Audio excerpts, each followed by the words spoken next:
Welcome to me, where suspenseful, thrilling, and mysterious stories will draw you into a world where the lines between reality and fantasy seem to blur.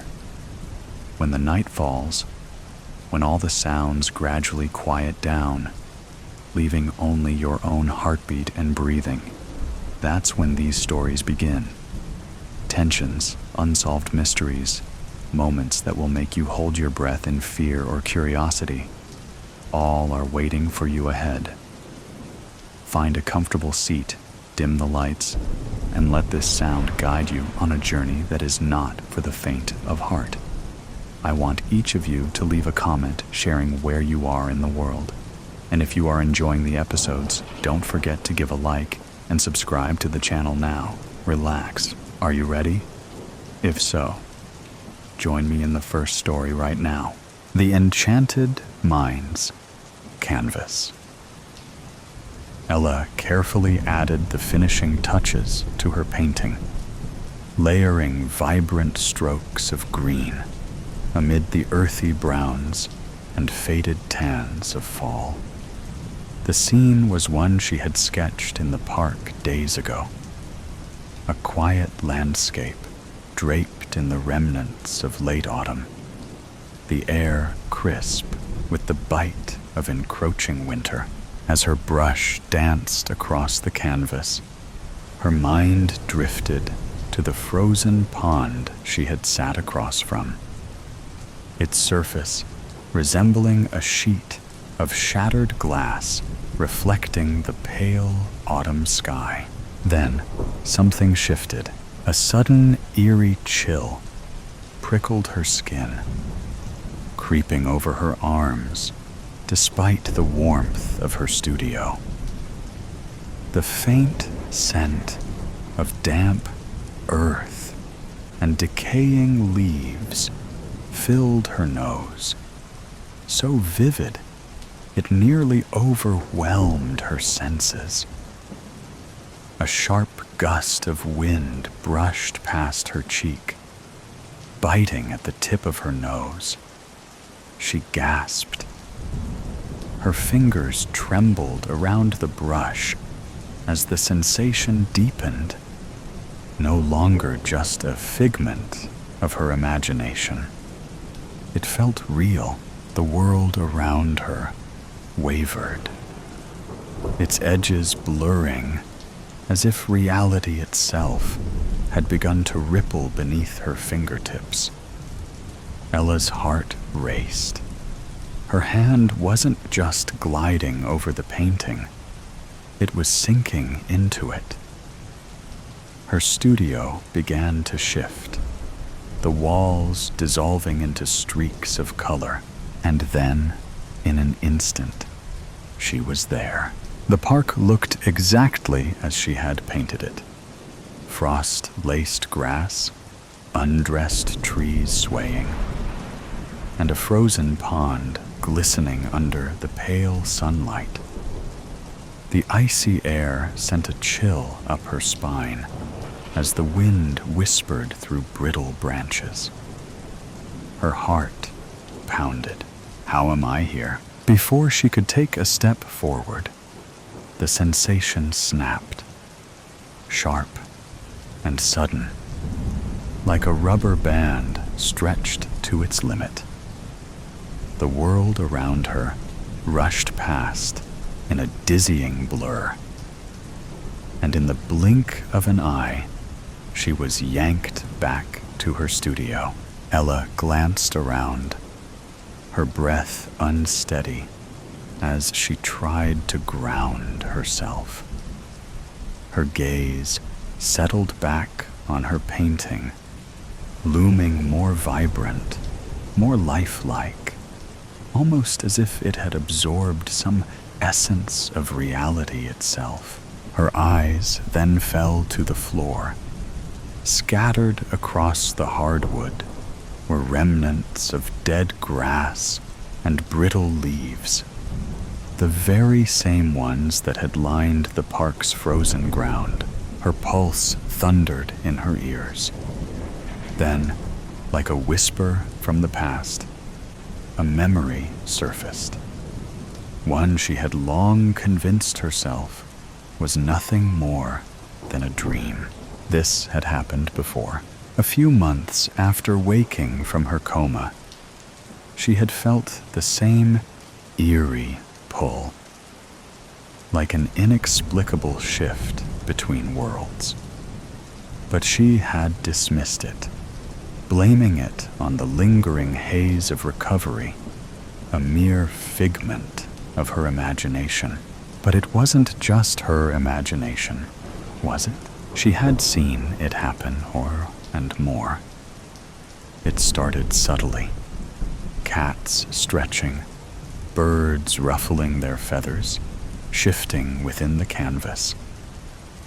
With each incident, her paintings became eerily lifelike, earning her recognition and eventually her own gallery exhibition. But this was different. This time, she hadn't just brought something to life. She had been pulled into it. A shiver ran down her spine. The cold from that autumn landscape still clinging to her bones. She turned back to the painting, a strange weight settling in her chest. Whatever was happening to her, it wasn't just art anymore. It was something deeper, something more powerful, and she had no idea how to control it. 5 years ago. Anxious and impatient, Ella paced the hospital, her walker tracing an endless figure 8 of corridors. She wanted out. She was bored, exhausted, and angry, tired of the constant checkups, the intrusive monitoring, the way doctors spoke about her as if she weren't in the room. Most of all, she was tired of feeling like the world had moved on without her. Her classmates had graduated, their social media filled with college acceptance letters, beach trips, and late-night adventures. Meanwhile, she was stuck here, relearning how to walk, how to hold a fork without her hands trembling, how to exist in a life that had been paused for a little over 6 months. For half a year, Elizabeth Ella Larson had been lost in a silent void, trapped in a coma she had no memory of falling into. One moment, she was on the bus ride home from a school field trip, laughing with her friends. The next, darkness. Her class's bus narrowly avoided a catastrophic collision with a tractor trailer. The truck driver, having fallen asleep at the wheel, veered into the bus's lane, forcing the driver to make a desperate maneuver to prevent disaster. While most students escaped with minor injuries, the incident took a more serious toll on a few. Tragically, the bus driver suffered a heart attack at the scene, and 2 students sustained severe head injuries, slipping into comas, Ella being one of them. When Ella woke, the piercing brightness of hospital lights and the rhythmic beeping of monitors shattered the stillness, as if time had paused. But the world hadn't waited for her. Her face was already all over social media, her story shared and reshared by curious classmates. Though her parents and hospital staff tried to shield her from the media, it was inevitable. Visiting friends posted selfies and status updates, ensuring her return wasn't just her own. Initially, the attention was overwhelming. Luckily, to Ella's relief, the novelty eventually faded. Only a few persistent reporters and social media diehards still sought a glimpse of the girl who emerged from a coma. Meanwhile, life resumed for everyone else, leaving Ella to realize she hadn't just lost 6 months. She had lost so much more. Pep rallies, graduation, and spring break. Before the accident, Ella had been an exceptional artist for her age. She had spent years perfecting her craft, creating paintings so lifelike they seemed to breathe on the canvas. Art was her passion, her escape, and hopefully her future. She had applied to countless schools, dreaming of the day she would walk through the doors of an art academy. But the more she recovered, the more she sensed that something had changed. A strange energy pulsed through her hands, as if the accident had left behind more than just scars. At first, she had brushed the feeling off as nothing more than a lingering effect of her recovery. However, when she finally picked up a pencil again, her art would begin to capture more than just reality. Hoping to lift her spirits, her parents brought her sketchbook. The physical therapist agreed and encouraged her to draw, believing it might restore her fine motor skills quickly. But the first time she tried sketching, her fingers, once so steady, betrayed her. The once effortless strokes turned to jagged, clumsy lines, chicken scratch from a toddler's hand. Frustrated and disheartened, she shoved the sketchbook aside and refused to touch it for days. Then, one afternoon, on impulse, she picked it up again. She began sketching the vase of flowers that sat on her hospital windowsill, a gift from her art teacher. The sunlight caught the delicate curve of a lily petal just right, making it the perfect subject to draw. As she sketched the details, a strange warmth spread through her fingertips. As Ella became completely immersed in her sketch, her mind wholly focused, the air around her began to shift.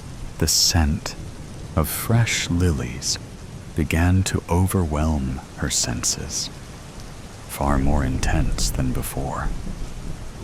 Startled, she looked up. Her breath caught. The real flowers had changed.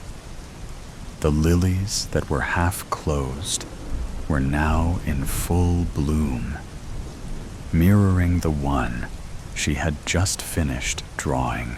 Her sketchbook slipped from her hands, landing with a soft thud on the hospital bed. Ella stared at her fingers, watching as dust particles swirled in the afternoon light. Except they weren't just dust. The air around her shimmered, an iridescent glow clinging to her skin. She blinked, her heart pounding. It had to be a hallucination, a trick of her recovering mind, just a dream, she told herself, while her eyes were still fixated on her hands. Yet deep down, she knew the truth. Something within her had been unlocked. Awakened by the sun's warmth, Ella sat up, squinting against the bright light streaming through her bedroom window. Despite the winter chill, the morning sun cast an ironic touch of warmth to the frigid 30-degree day. As she shook off the haze of sleep, the sharp beeping of her alarm clock jolted her fully awake, a nagging reminder of the day ahead. She was scheduled to inspect the gallery rooms in the newly opened art building downtown, ensuring her pieces were displayed exactly as she envisioned. Tomorrow marked her debut exhibition, the moment she had worked toward for years. Excitement and nerves twisted in her chest. It was finally here, and she wasn't about to leave anything to chance. Silencing the alarm, Ella swung her legs over the bed and took a steadying breath. She grabbed the outfit she had picked out the day before, sophisticated yet artistic, the perfect balance. Heading towards the bathroom, she caught a glimpse of her latest work, leaning against the wall, a hypnotic twilight scene of Pittsburgh's skyline reflected in the Monongahela River. The river seemed to shimmer, as if a ripple might break across the surface if she stared too long. Nope. Nope.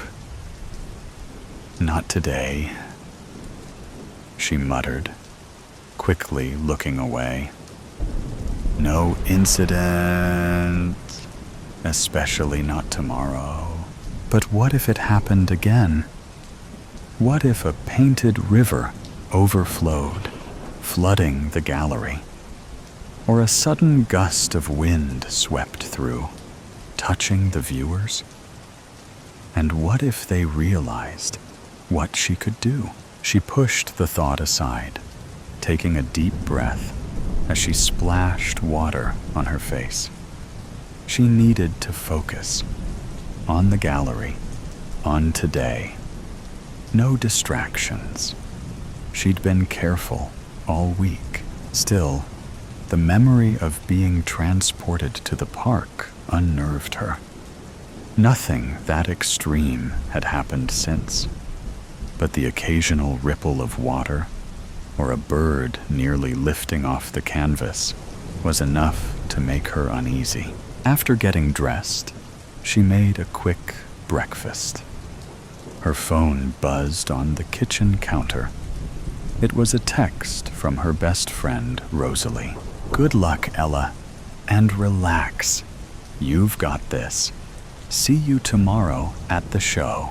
Ella smiled at the words, even though her stomach was in knots. She typed back, "Thanks. I'll see you tomorrow." Her phone buzzed again almost immediately. This time, the gallery curator. Just a reminder, the final walkthrough is scheduled for 11 a.m. Bring any additional pieces you'd like to include in the collection.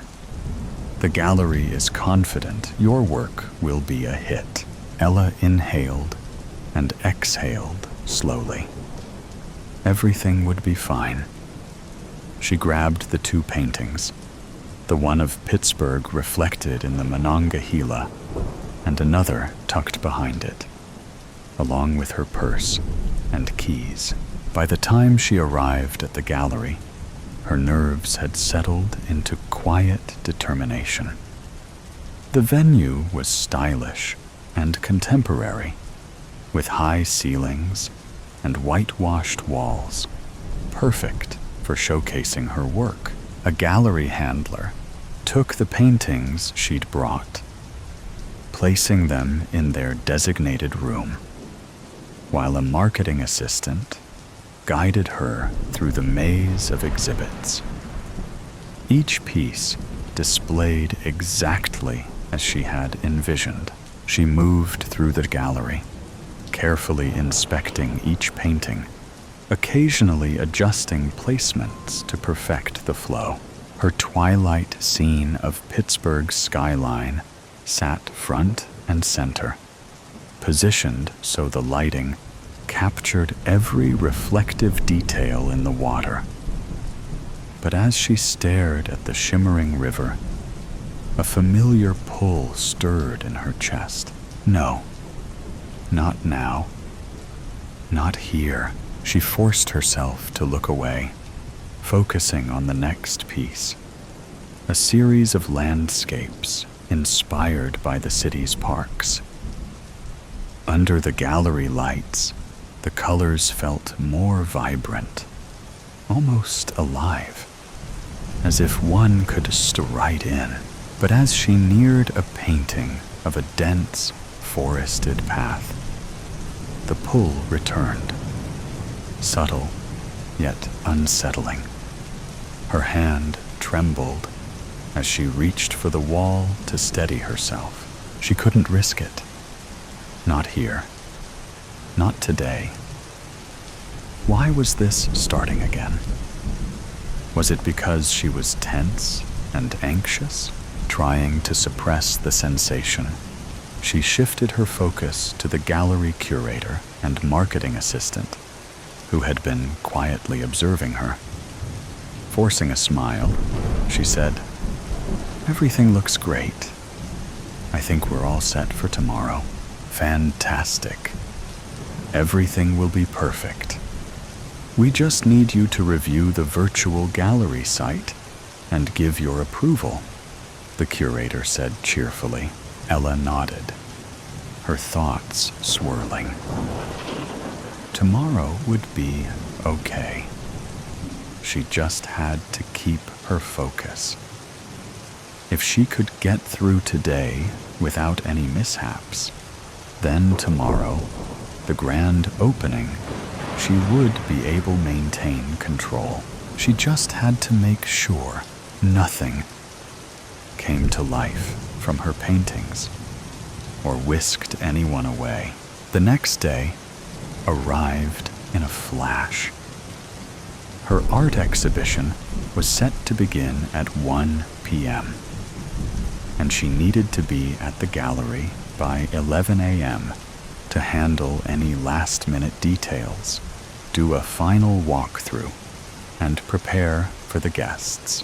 Last night, after returning home to unwind, she had felt the urge to draw, but she forced herself not to. She needed to rest, to stay focused. She didn't want to tempt the growing power within her. By the time Ella stepped into the gallery, the air was rich with the scent of fresh flowers, the sweetness of wine, and the faint trace of new paint. The space had transformed overnight. Elegant spotlights bathed each painting in a soft glow, making the artwork seem even more alive. Small, stylish benches were arranged throughout the room, inviting visitors to linger. Soon, guests began to arrive, mingling with glasses of wine in hand, their murmurs forming a low hum of anticipation. Ella smoothed her dress, a beautiful wrap dress with bell sleeves, the fabric printed with an abstract design from one of her early paintings. Her friend Rosalie had helped bring it to life, sewing it into a wearable piece of art. Ella's hands trembled slightly as she scanned the room, watching how people responded to her work. Rosalie was the first to spot her, letting out an excited squeal as she rushed over. "You did it, Ella. Look at all these people. And your work. It's absolutely breathtaking under these lights. You've been busy over the years. Just look at all these paintings." She squeezed Ella's arms, beaming. How are you feeling? Ella forced a smile, letting out a nervous chuckle.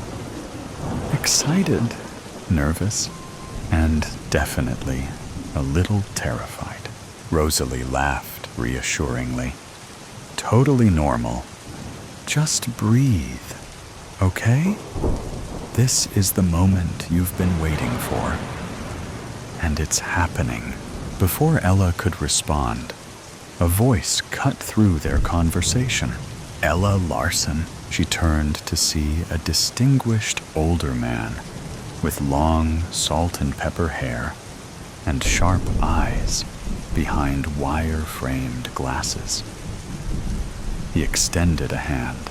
Hello, I'm George Morgan, art critic for the Tribune.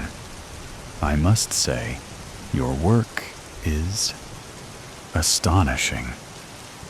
There's a vibrancy and realism here that I rarely see in paintings these days. Ella's heart pounded against her ribs. Thank you, Mr. Morgan. That means a lot. She smiled, trying to keep her nerves in check. His gaze lingered on the twilight of Pittsburgh painting. This one in particular. It's mesmerizing. It almost feels as though the water is truly moving. How did you achieve such a remarkable effect? Ella swallowed hard. Oh, I tend to get in a zone, she said with a small, nervous smile. A lot of detail, layering, and finding the right mix of paint. Morgan nodded approvingly. Enchanting, almost lifelike. As the critic moved on, Rosalie elbowed Ella subtly. See? You're already impressing the media. Ella barely had time to absorb the moment before Dina, the gallery owner, approached with an eager expression. Ella, would you mind coming with me? The guests would love to hear a few words from you. Some are already interested in purchasing your work. Just a short welcome and a bit about your inspiration, okay? Ella's stomach clenched, but she nodded. This was part of the dream, right? Taking a deep breath, she followed Dina to a small platform at the center of the room. As the soft clinking of glasses faded and guests turned to face her, Dina introduced her. Ella steadied herself and took a deep breath. Hello, everyone. My name is Elizabeth Larson, but most people call me Ella. First, I want to thank Dina, the gallery owner, and Jessie, the curator, for giving my art the honor of being the first exhibit in this beautiful new space. And of course, thank you all for being here tonight. She continued her speech, her voice growing steadier with each word. When she finished, a soft round of applause filled the room. Ella exhaled, a wave of relief washing over her. But just as she stepped down, a ripple of movement caught her eye. The twilight river. The light against the canvas shimmered. The water within the painting trembled, as if stirred by a real breeze. Ella's breath hitched. No, not now. Please, not now.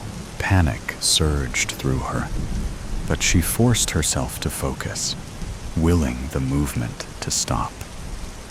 Every ounce of concentration was poured into holding it still.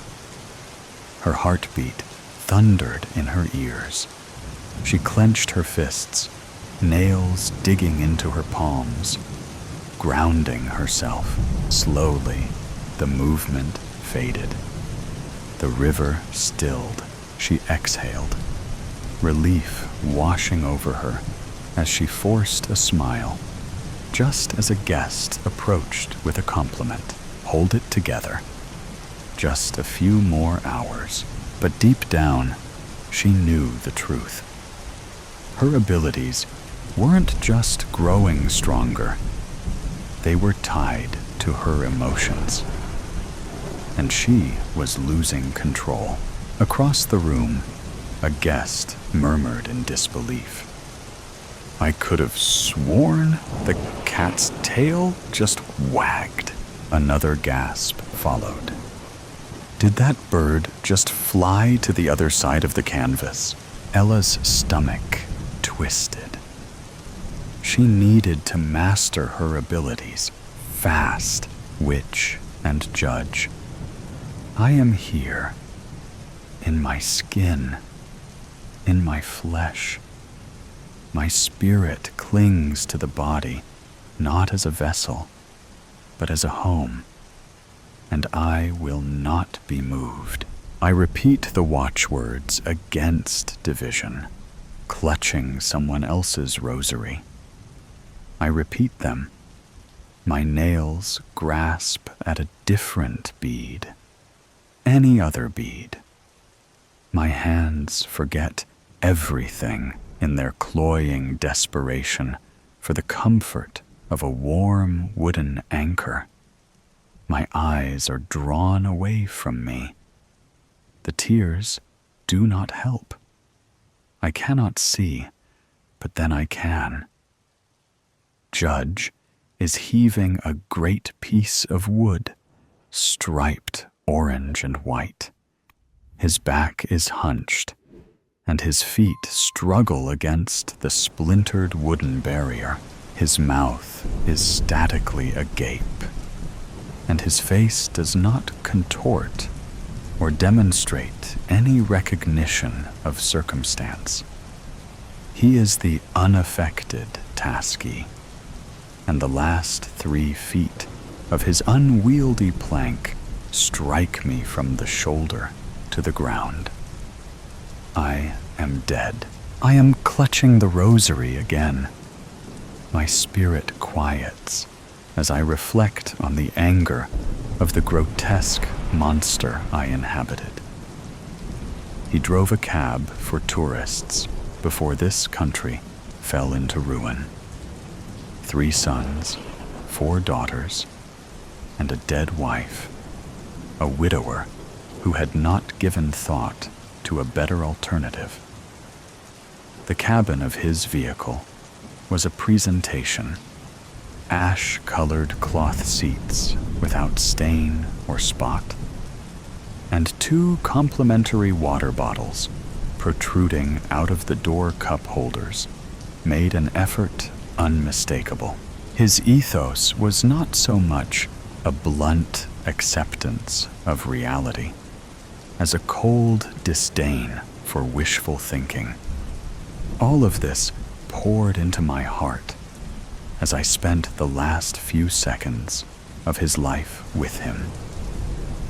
And now I am here, and the door scrapes against the dirt towards me, creating a small mound as it goes. I am not a small woman, but Judge is a tall man.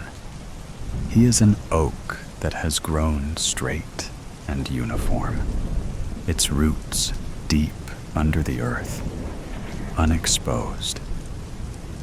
When I look into his brown eyes, exposed by the sunlight, now reflecting about this pale, wooden shed, I see a stern father. It is all in how he creases his eyebrows. "Are you okay?" he asks me, still clinging to my borrowed rosary.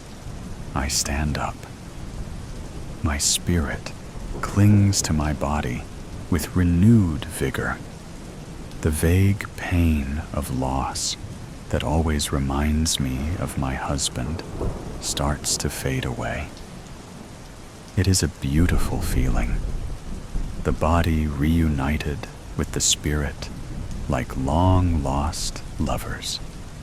Two co-inhabitants, not two halves.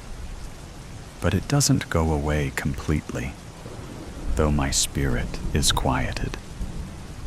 All of this in the 30 seconds it takes for me to rise. Arthritic pain searing my hip. I am all right, thank you, I say, ginger but proud.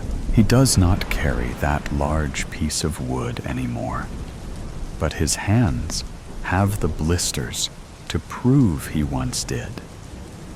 He does not want to show it, but he looks tired. And the bulging plastic monster on his back, carrying all of our supplies, seems to make it worse. He needs to rest. I am really feeling quite at peace. Perhaps we should rest. He seems to have difficulty understanding what I am saying.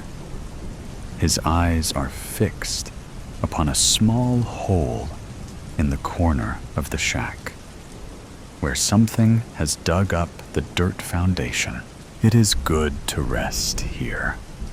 His gruff voice and Italian accent remind me of an old Don from a mafia movie who spoke wistfully of the old country. But he lacks any of the charm or familiarity. His breath is still heavy. The rising and falling of his chest is easily seen through his fleece jacket.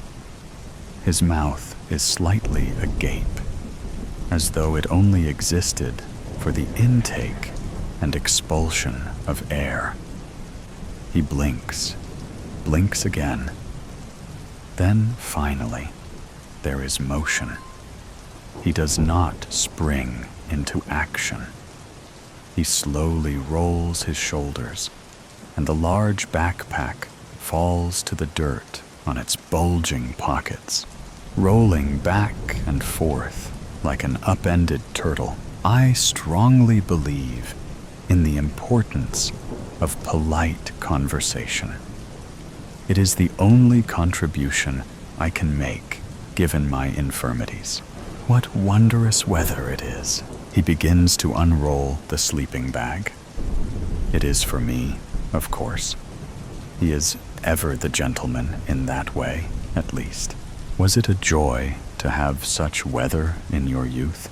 The sleeping bag haphazardly sprawled on the ground. He takes out a portable stove. His hands seemed designed to break the little dials.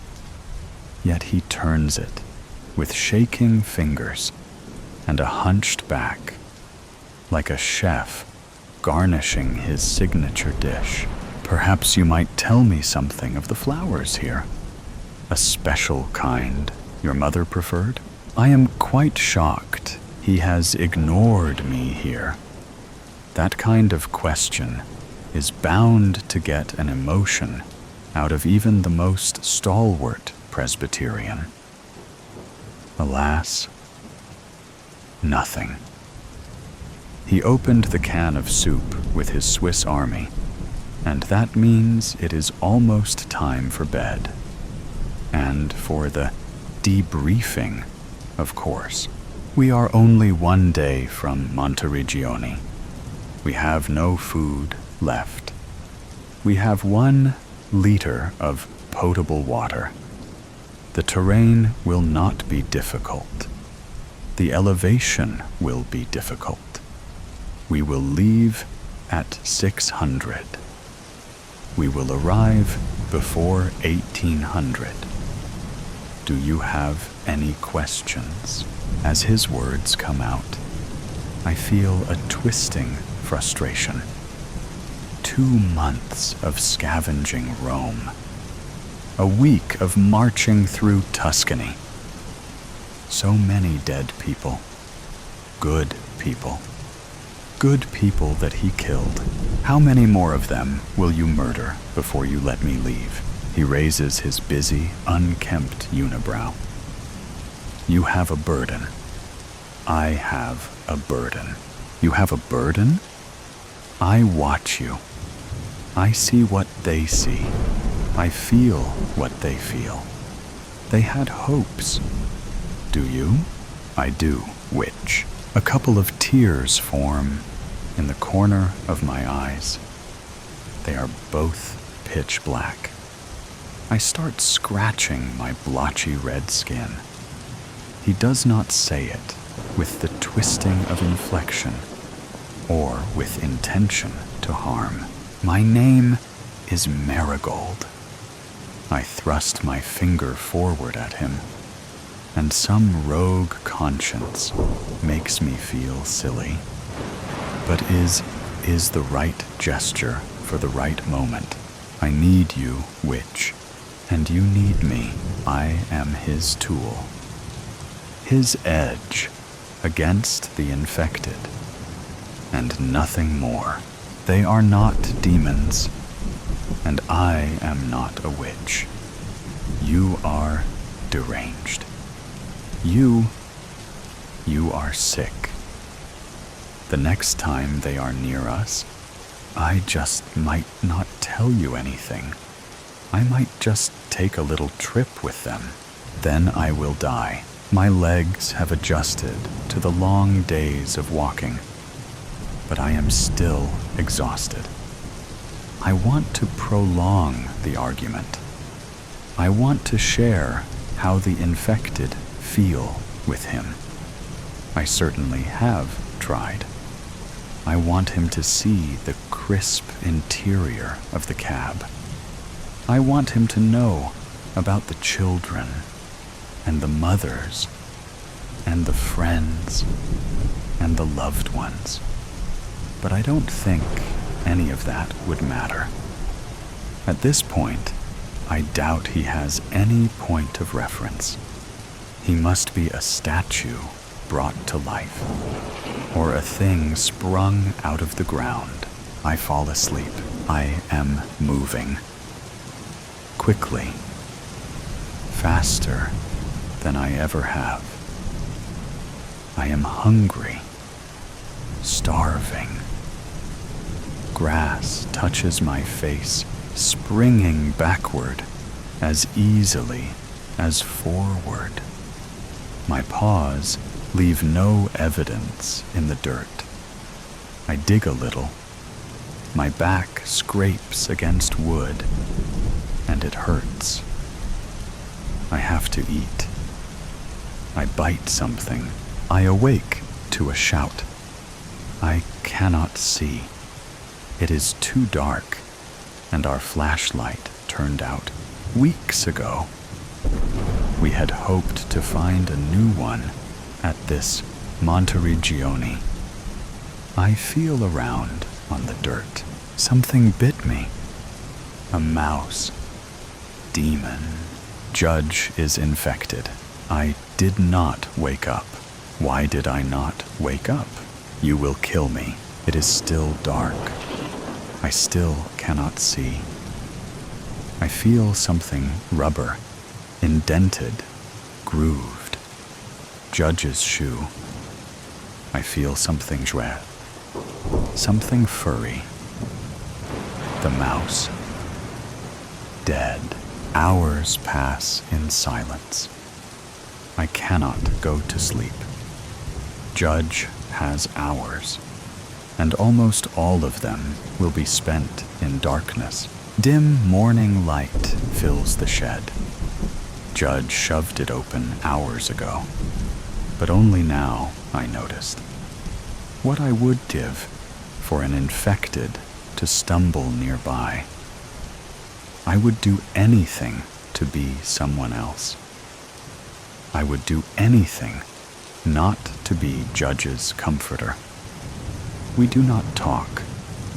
I do not apologize for my outburst, and a regrettable part of my soul feels schadenfreude, as Judge will have to suffer as an infected. He has made others suffer so much. He has killed so many of them, and I am the witness to their pain. I resolve to not kill him. I look at Marigold. She is a pitiful thing. Wretched, even. Marigold stands up. I stand up. I am judge, but I am also the witch. But I am also Marigold. I am judge. I want nothing more than to not be this thing, this demon. I want to see a happy world. I prayed so much for the witch. I loved her, and now she is standing up. She drives the Swiss army into my neck, and I stumble. I die. Confessionary of a sane person. It all started with the car keys, right? That's where it began. What happened was, I left for work in the morning, as I always did. Or I should have, were the car keys not missing. So I sat up from my car and went back into my house. I looked at all the usual places. The kitchen counter, the bedroom drawer, the couch. But the damn thing was nowhere to be found. I gave up and finally decided to call my wife. And the goddamn woman had brought my keys with her accidentally. She came back a couple of hours later to give me back my keys. And so I finally left home. Since I was already so late, I figured that if I stopped by a coffee shop, it wouldn't really make a difference. So that's what I did. And that's when everything got worse. After the woman had already finished preparing my order, I discovered I had forgotten my wallet. It's those awkward scenarios you hope never happen to you. Well, it did to me. So I drove back home to look for my wallet. And I went over my house once more. The kitchen counter, the bedroom drawer, the couch. Nowhere. Again. Then I called my wife to see if she had also grabbed my wallet accidentally. She denied it. And, well, you never know with people these days. But I decided to just move on. I went after my neighbor. It must have been an hour or so after I lost my wallet. The last time I saw it was when I was discussing with him in the condo meeting. But that is not the point. Well, I told him about what happened, and I asked politely if he had seen my wallet. But that old man never liked me. He just acted like I accused him of stealing it. That deranged man started screaming like crazy. I always knew he was psychotic, but not on this level. Well, that was it for me. I was sure that the old man had stolen my wallet. So I tried to sneak into his house to get what was mine. It should be a right of a person to retrieve what is theirs. So I tried to enter the house, and he tried to stop me. It turns out that man is not only frail mentally, but also physically, because the old bastard broke his arm. From then on, things got out of hand. A lot of people had to come in, and none of them heard my side of the story. I still think that man stole it, but I can't prove it. Not now. To add insult to injury, he got the condominium trustee to put a restraining order on me. Well, it's not an official one, but the result is basically the same. You see, I am just a sane person living in this mad world and trying to survive, doing my share, not asking for more than what I need. All I look for in this life is peace. But the world keeps getting in my way again and again. I've given up on retrieving my wallet, but I had to stop that man from using my credit card. So I tried to cancel it. But I'm a mere mailman, or I was before I got fired for not showing up on time. They skipped the step where I explained what happened and that I lost my keys and all. But businessmen these days don't care about real people, don't they? Sorry, I lost my line of thought. What was I talking about again? Right, the credit card. I searched for what to do on the internet, as you do these days. And the steps were clear. Contact your issuer, block your card, review recent charges, and get a replacement card. Simple, right? No, I called the issuer, and they said they had to verify my identity as the card holder before taking any action. Which seems fair at first, but then you realize it's a scam, so they don't have to do a damn thing. How did they expect me to remember my parents' full name? These insane people expected me to know my mother's maiden name. What kind of person knows these things? As soon as I called, the first thing I noticed was that this was going nowhere. Well, not really. The first thing I noticed was actually that the man's voice on the hotline sounded exactly like my first grade teacher. Nasty men, I tell you that. But that was a close second. Well, after making all those stupid requests, he finally started to get reasonable. He asked for stuff like my name, address, birthday, the things that a sane person does remember. But it did not last for long. Soon he was asking me about recent transactions. How am I supposed to know? My wife also uses this credit card. Tell me, how was I supposed to know the last purchase was at Sephora? So he got unreasonable again.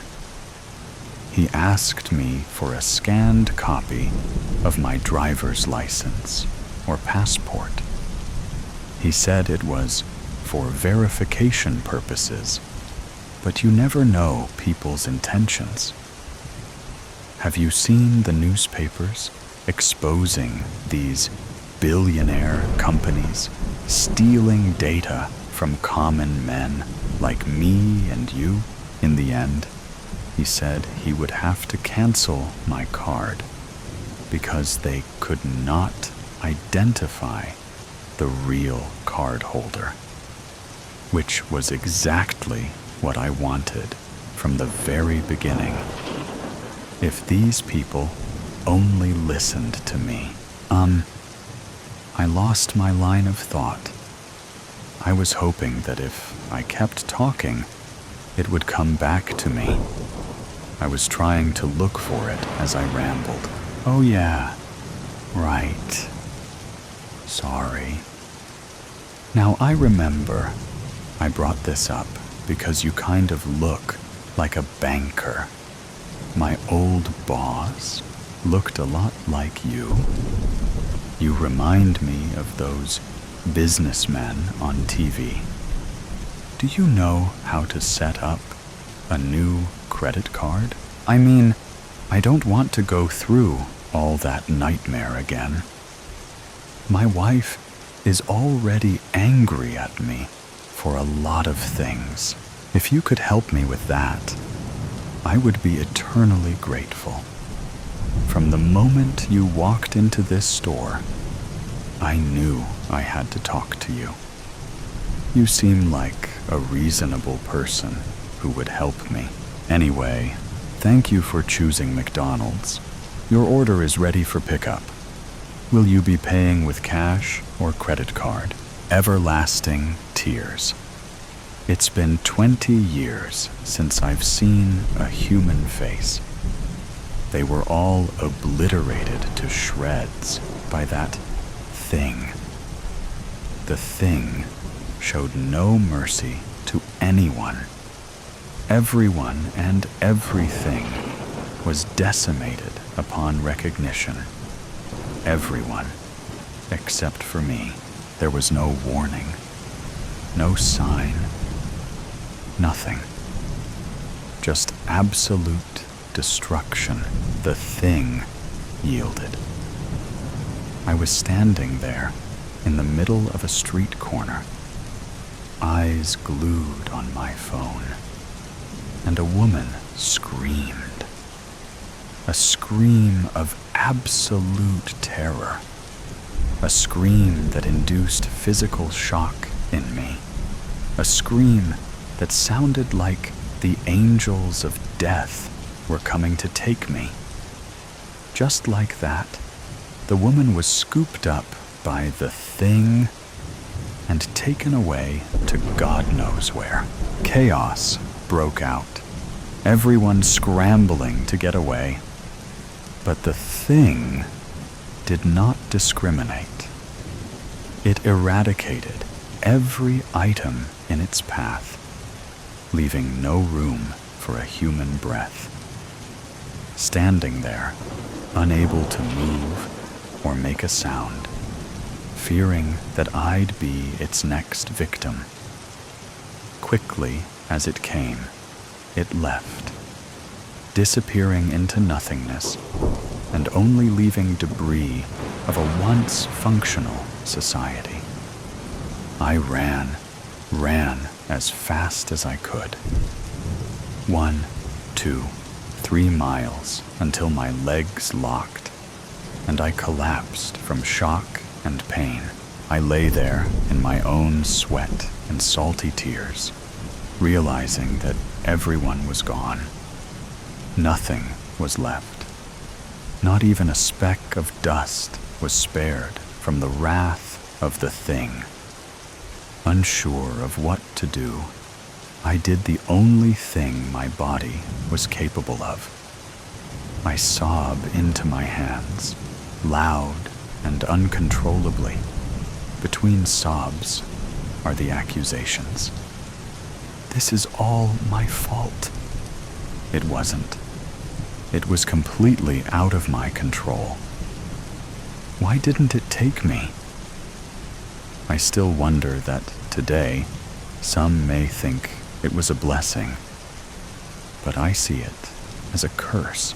I'm all alone, was the last thing that slipped my lips before I lost all hope.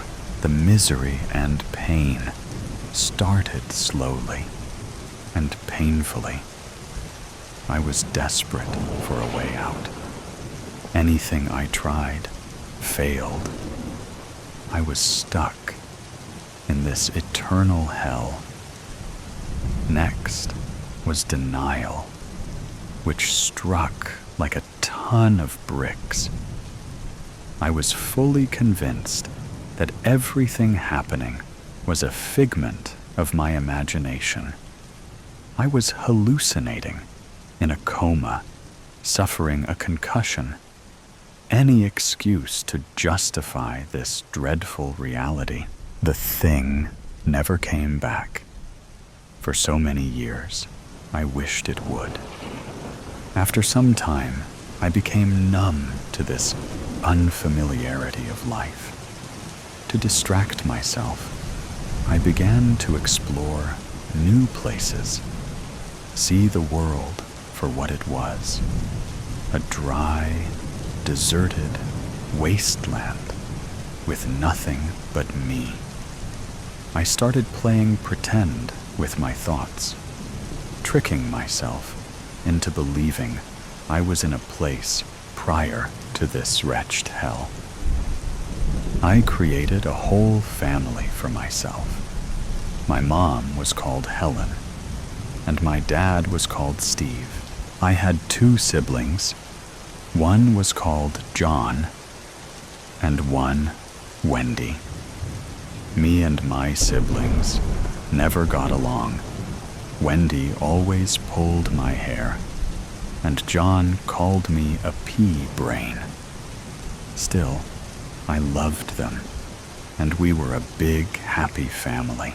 I had gone nuts. I began lurking around empty stores, trying on the newest designer clothes, but were they technically new? And having a mini fashion show to keep myself entertained. I scarfed down any leftover canned food. Electricity didn't work, so I had to eat it cold. Then I sat on the display couch and turned on the TV, which did nothing, wondering what I did to deserve this. I had been a decent human being and achieved the life anyone would want. A stable job, a nice car, and a 2-bedroom apartment. Yet I was still chosen to be the subject of damnation. Eventually, drowned in tears, I dozed off. Sleep was different. The constant night terrors and being unable to escape my dreams tortured me. Every day, the sight of the glistening sun awoke me.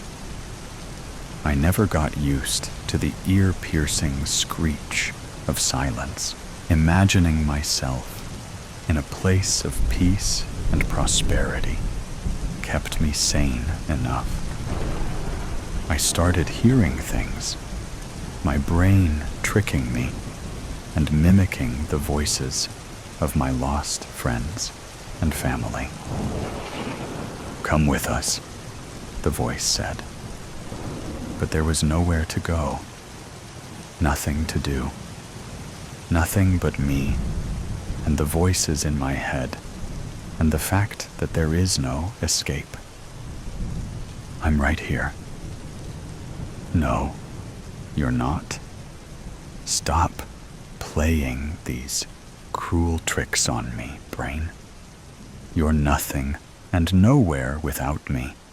You don't have the right to trick me. I am you.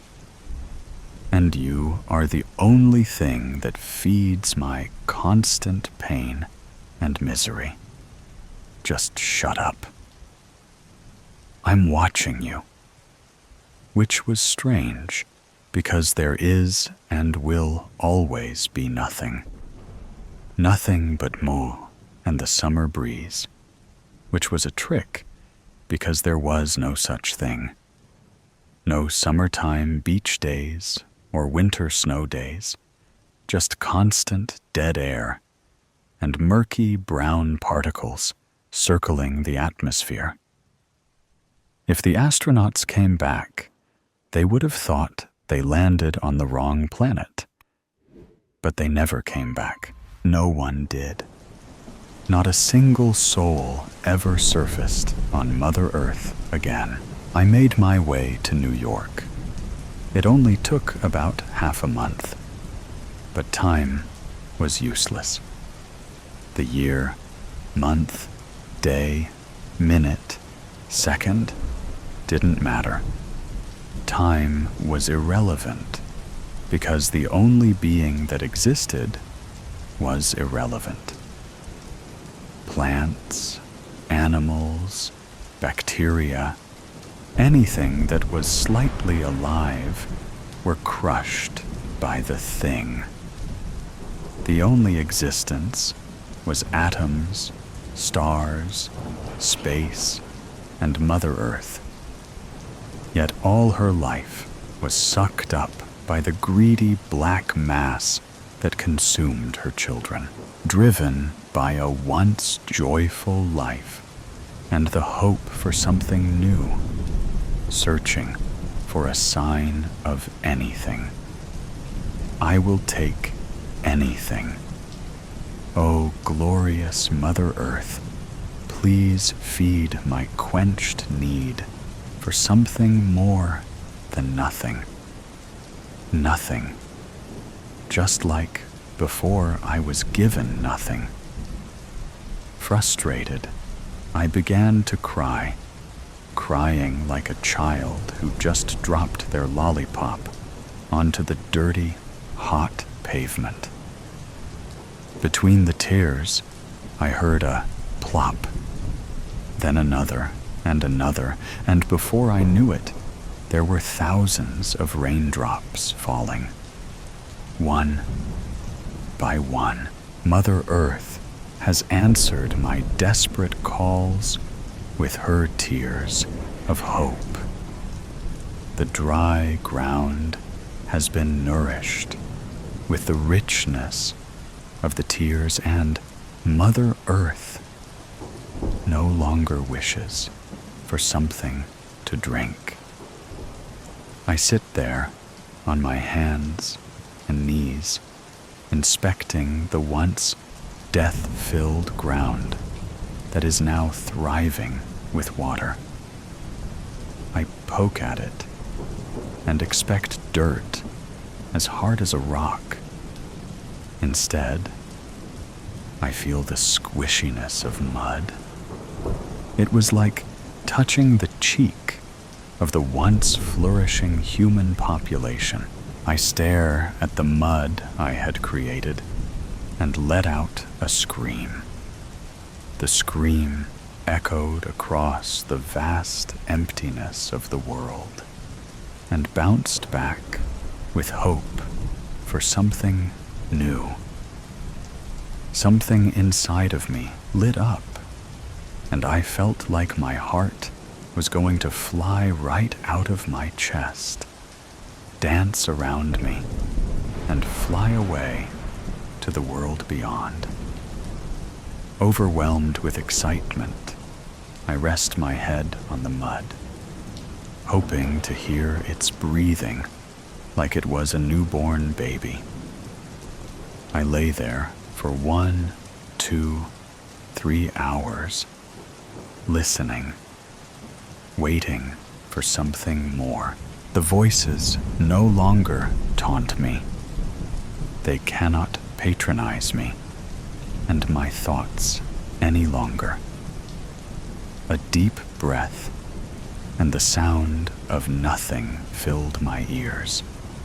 Nothing but the sound of the breeze.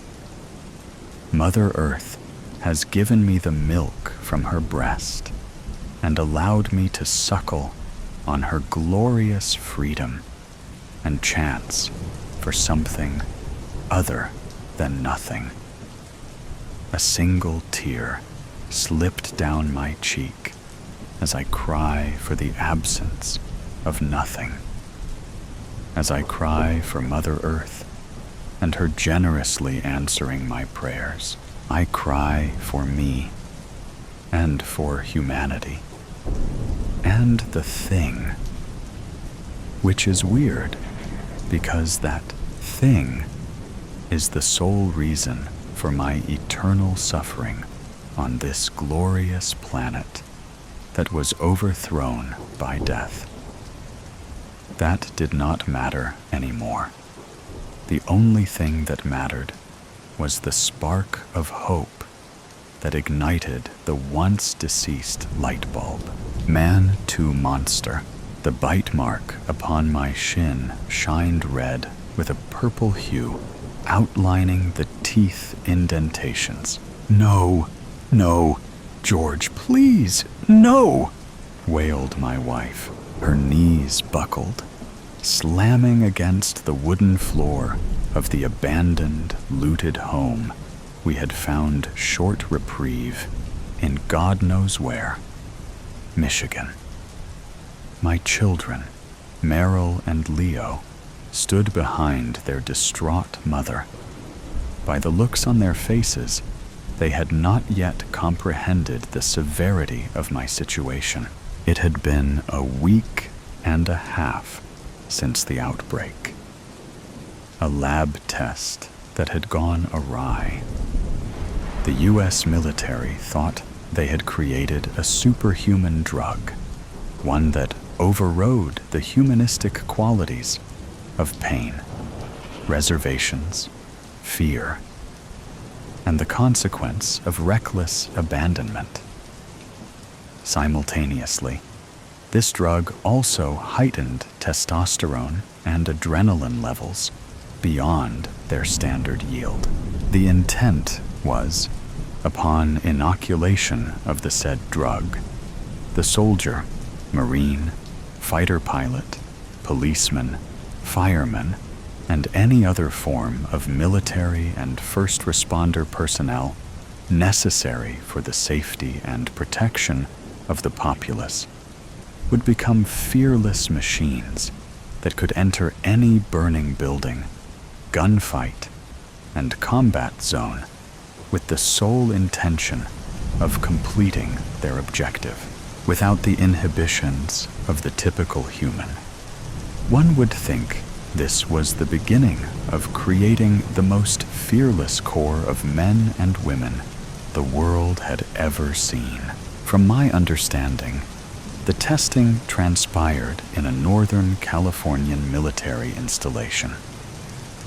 Volunteers of the U.S. Armed Forces participated in the experimentation with the promise of hefty compensation. At first, it seemed a success. News reports stated that the super soldier had been produced, stoking courage in our countrymen and fear in our enemies. Footage circulating the interwebs showed army men stepping through thick, boarded walls, swarming and cutting down artificial targets with precision and lethality, scaling walls at lightning-fast speed, and performing deftly feats on land, air, and sea. The Pentagon was still patting itself on the back when one of the test subjects had ravaged and gored his wife, child, and house pet. Not only that, another was at a house party and had cut, bit, and shredded some of the other party-goers with their bare hands. Worse, those affected by these sudden acts of acute violence had taken on the monstrous nature as well. The captured affected, now infected, were held against their will by scientists of the highest order. These experts revealed the drug's design had gone rogue, what best could be described as a feedback loop.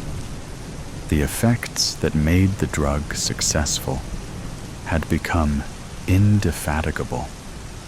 The bodies of those with the drug in their bloodstream were unable to shake its domineering effects. It seemed to feed itself, making the subjects more fearless and tolerant of pain. Moreover, its psychosis-altering capabilities had reached levels of deadly proportions. A ravenous desire to bite, claw, and eat raw flesh had become the deity of their souls and singular desire. They had become what we had called, in sci-fi, fiction lore, and literary horror, now a reality. Zombies. When our little suburban outpost in Lansing had become overrun by these zombies, we, like millions of others across the country, made a break for safety. As to where that was, we did not know. But we knew to pack our things and take off in the minivan. However, that did not last long, as traffic and the onslaught of the infected, stagnated vehicular mobility we took on foot, crossing medians, abandoned interstates, through woods and fields, and anywhere where the screams of victims and wretched cries of monsters had subsided. Government proclamations were useless. Assuring us to stay in our houses until protection arrived was akin to waiting in a burning house until rain clouds arrived. To top it all off, there was not even a whisper of a cure. We were at the mercy of this infernal contagion. The zombies finally forced us out of a vacant barn we had stayed in for a few days. I hot-wired an old pickup truck in a nearby garage and drove on some back roads until we encountered an abandoned neighborhood. With a machete I had collected in my hand, I had cut down all opposition in our way. A fully infected zombie, which still had the rigors of a merciless beast, also had severely debilitated coordination and reaction. My machete swiped and sliced through the susceptible flesh of the infected. A mere sidestep and a high school level trained baseball swing proved sufficient.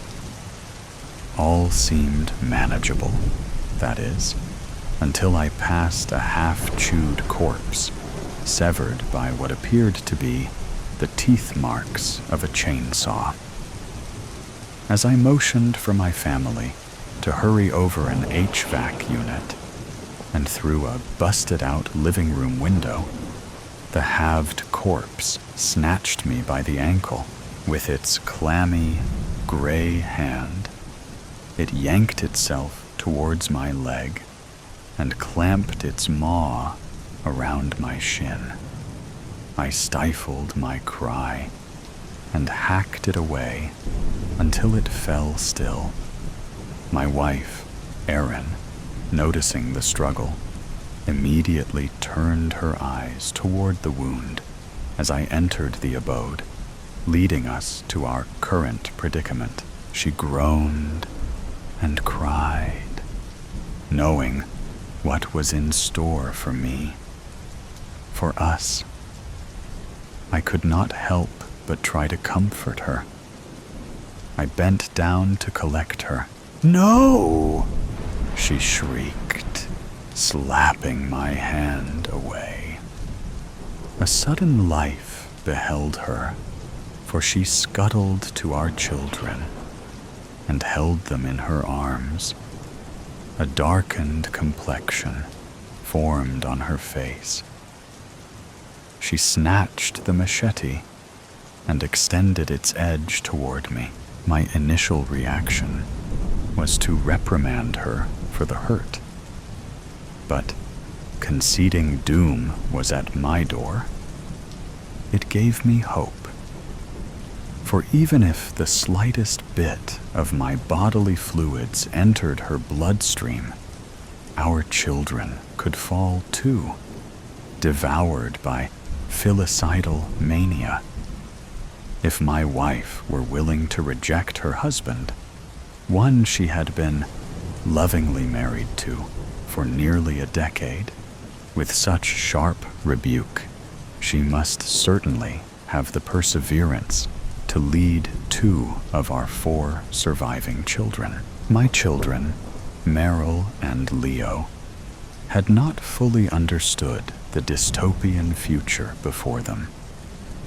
At the formative ages of 8 and 6, respectively, they knew something was unnatural about this new reign of terror. They had seen their elder brother and sister ripped to pieces, protecting them from the infected pursuants.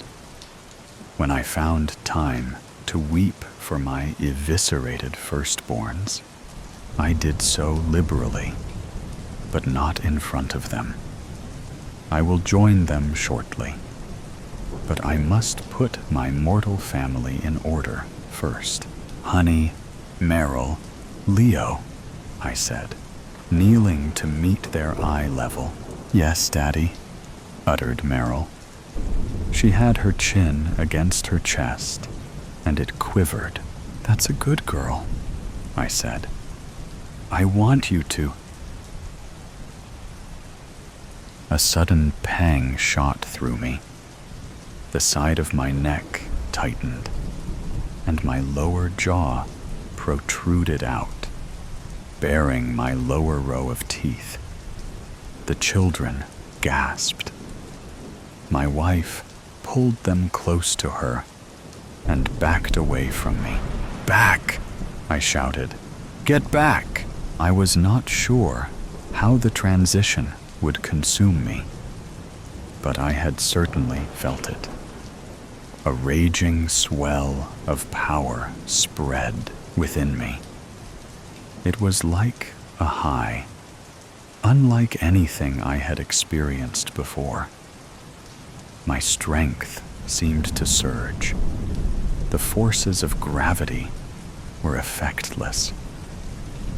A ludicrous idea came over me that I could easily lift a car or thrust my knee through the wall. Subsequently, a craving for flesh had come. My mind started to obsess over the notion of sinking my teeth into a sumptuous piece of raw chicken. I thought about how my teeth would break the surface, diving into its tender structure and tearing it and consuming it, slaking my hunger. I slid my tongue between my molars to replicate the sensation. Then my senses returned. I must have fallen into a fit, for my family gaped at me with fretful eyes. I was on my side in a pool of sweat. I didn't move. If I could lie still and slow my heart rate, perhaps the effects of the bite would curb, leaving my family more time to flee so they could remember me before I succumbed. Sweetheart, I grunted. A pain was forming deep within the pit of my stomach. I want you to get to my parents. My wife, clutching our children, replied with a tear-filled cry. Why? Their cabin in Barreton. They have guns, land. It's isolated. The pain had reached an unruly state. My back arched, my limbs tightened, and I began to writhe and twist upon the ground violently. I froze, paralyzed by the locking measures of my muscles. I saw my son's leg, supple and bare, peek out from behind his mother. It was then that a sudden predatory inhabitant inside me overpowered my sensibilities. My fingers dug into the floor. I let out a roar, drool trailing from my jowls, and scampered toward my terrified family, ready to tear the flesh from their hides. Run, kids, run, my wife cried. As my family started to flee, the fear of loss, my human quality, supplanted the monster that had hijacked my mind. My body eased, and I slumped again. Aaron, I shouted. She and my children were near the end of the hall. They turned around. I was dizzy, exhausted, and on the brink of fainting, for my body could not handle the sudden rise of the drug's power. What is it?" she shouted through sobs. My head rolled to its side. I took in the sight of the beautiful family I had, the woman I had vowed to, the son and daughter I had watched grow and play, the family I carried in my heart. "Take care. I love you." Her chin quivered. "I love you too," she said. I breathed a sigh of release. "Go!" I shouted. "Get out of here!" My wife nodded and sped around the corner. When the patters of their feet were out of earshot, I was at peace. The mental guards laid down their defenses, and the disease scaled the ramparts, displacing the man I was and becoming the monster I had feared. I let out a horrid, blood-fueled screech as I rose from the floor, tearing my clothes from my body. It was rage. It was fury. It was the lust to kill and taste the living. A waft of the odors left by my family slithered up my nostrils. I inhaled their flavor, turned towards the hall, and sped after them. The hunt was on. A blinding light at the end of my nightmare. "Eddie, it's bedtime," Mama would shout at me, shaking me out of my intense focus as I stared at the television set. She would add, "I don't know why I let you watch those shows. You only end up peeing in your bed because of your nightmares." Feeling embarrassed in front of my older sister, I would respond in self-defense. "You would get the heebie-jeebies from Alfred Hitchcock, too. Mama, he is the master and hero of all that is dark and sinister." She would not have any of it from a 10-year-old.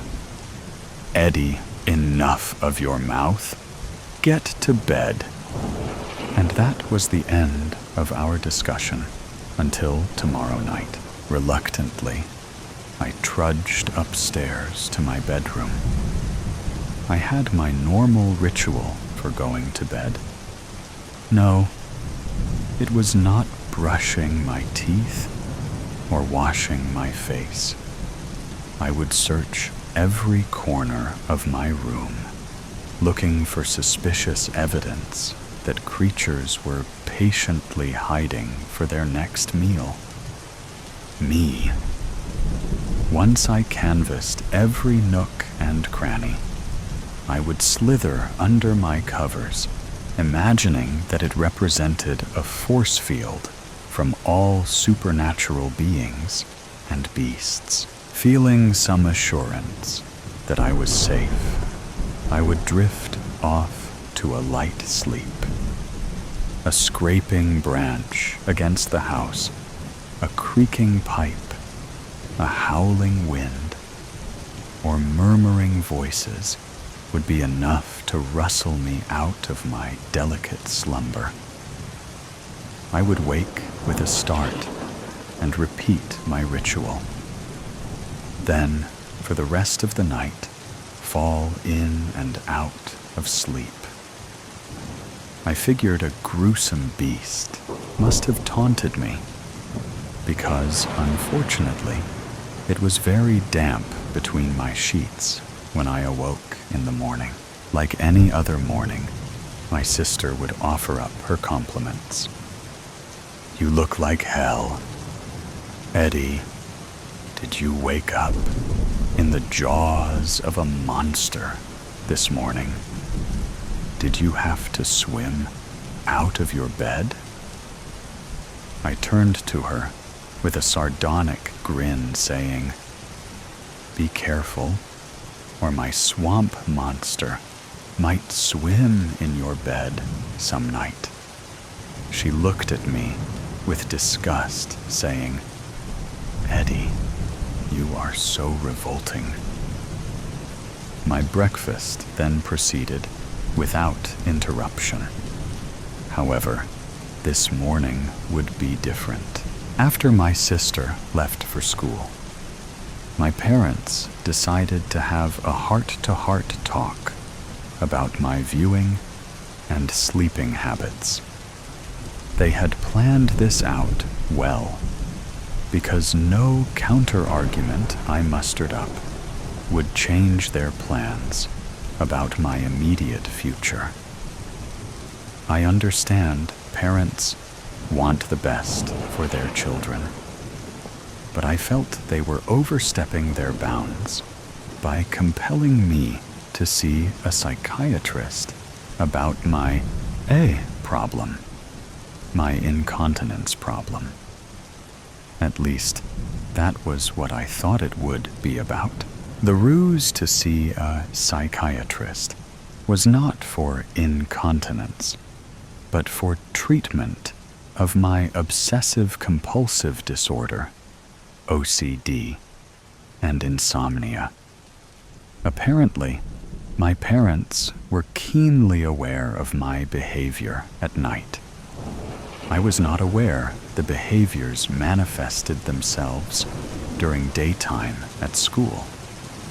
My teachers were decidedly concerned, requesting my parents to intervene and find treatment for my disorders. My psychiatrist was empathetic to my interests and actually encouraged me to continue in my pursuit of thriller, scary, shock movies, games, and activities. He was so impressed that I could nearly remember all of my dreams, especially the nightmares. Nonetheless, he prescribed some medication to help tone down the OCD tendencies. His counseling therapy helped me to focus on self-control and restraint of successive, redundant behaviors. Some medicinal assistance also helped with the quality of my sleep and significantly reduced the incidence of my incontinence and snarky comments from my sister in the mornings. As the years passed, I was better.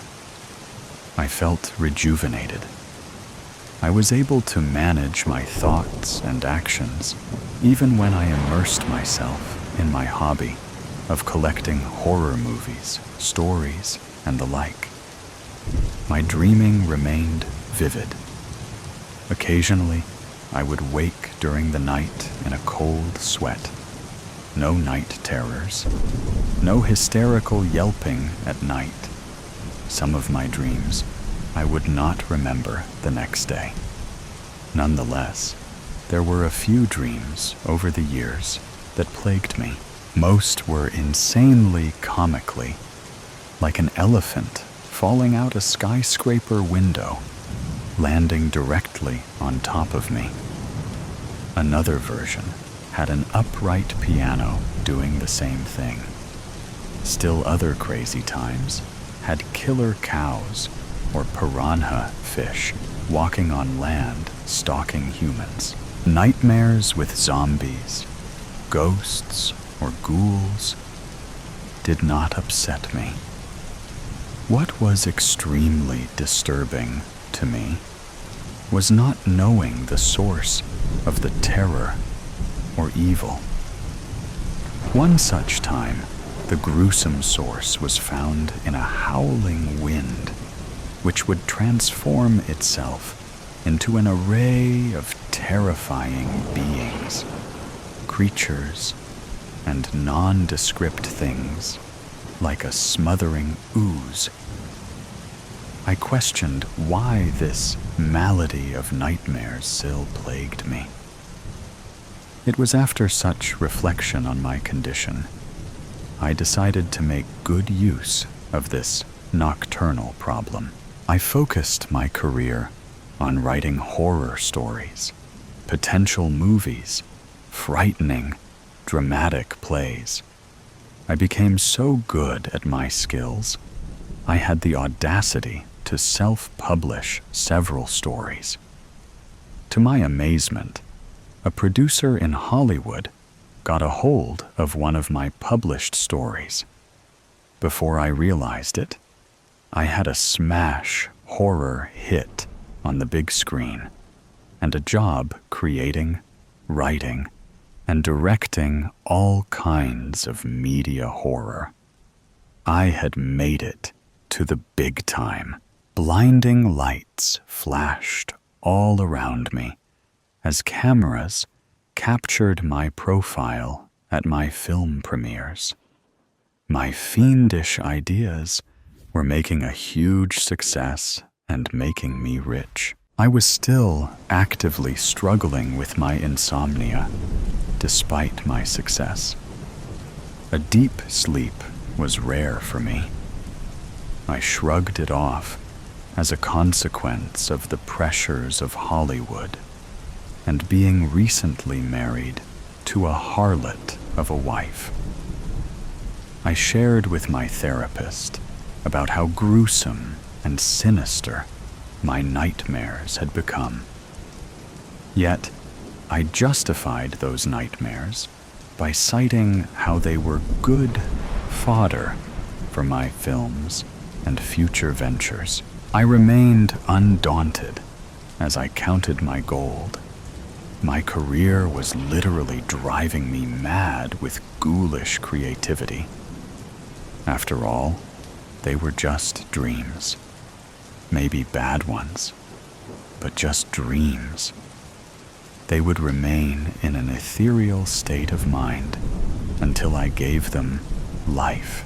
Already, the holidays were knocking at the door.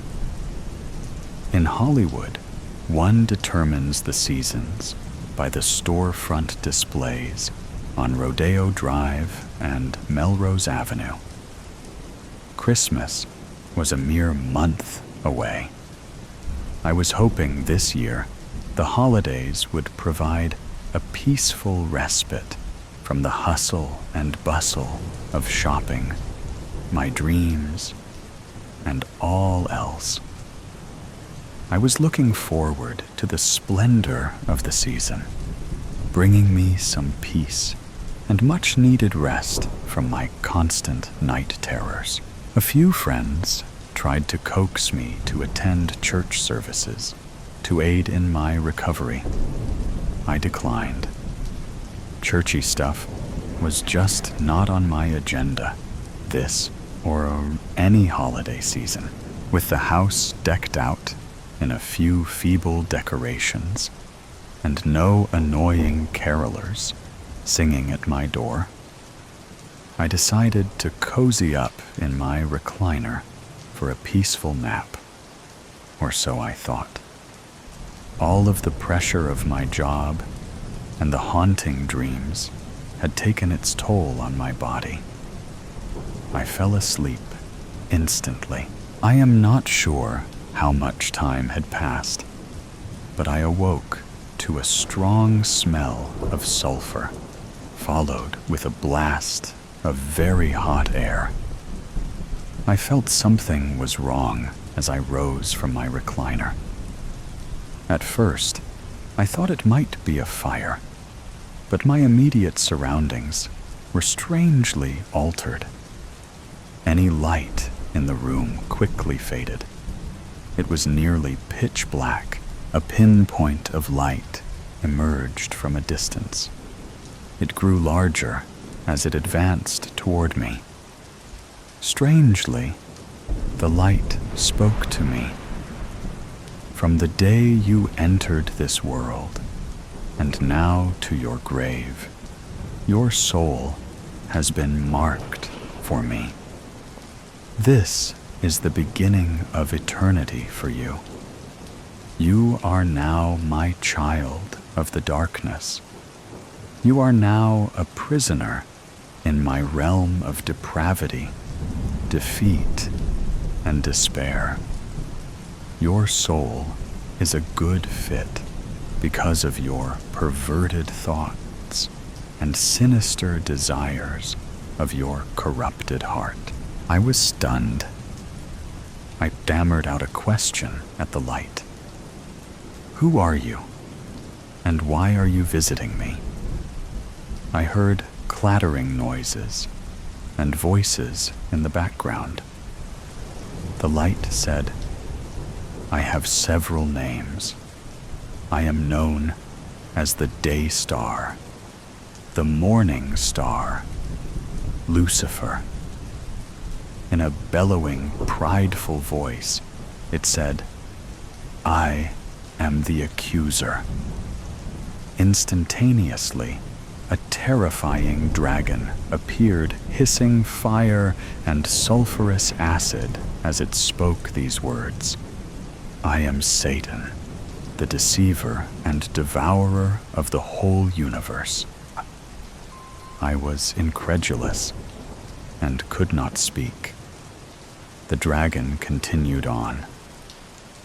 I am here because it has been your desire to delve deeper into all things purely evil and wicked. Ever since you were a child, you set your things on devilish, depraved images.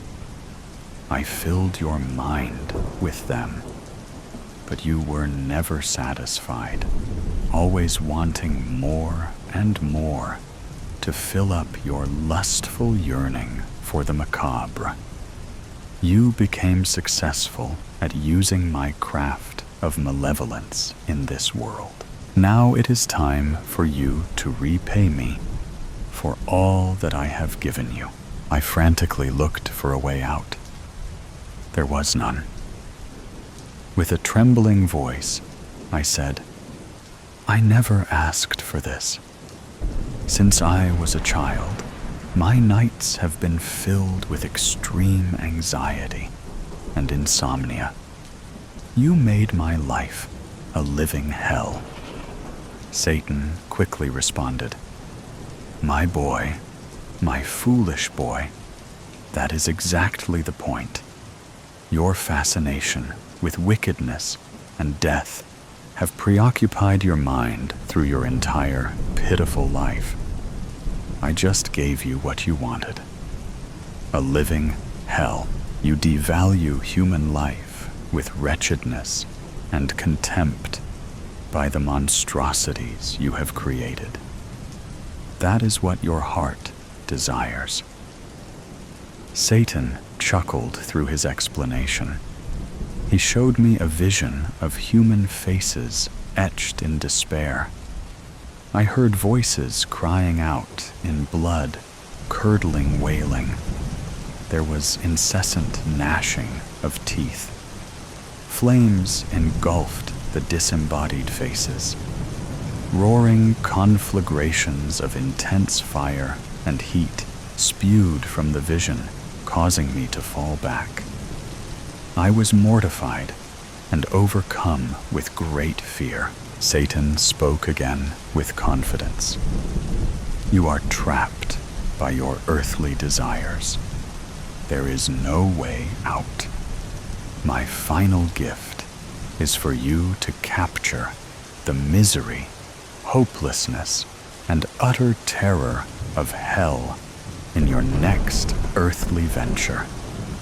After that, your soul belongs to me in the everlasting fires of hell.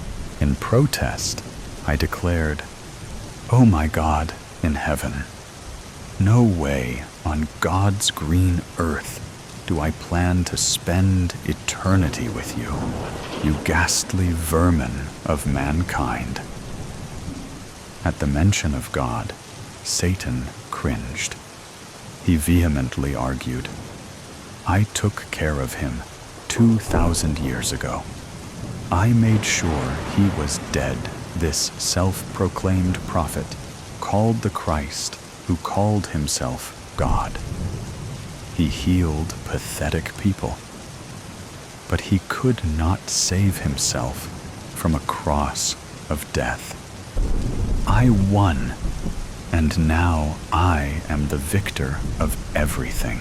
My realm is full of the shadowy souls of despicable and evil men and women, believers and non-believers of this so-called God.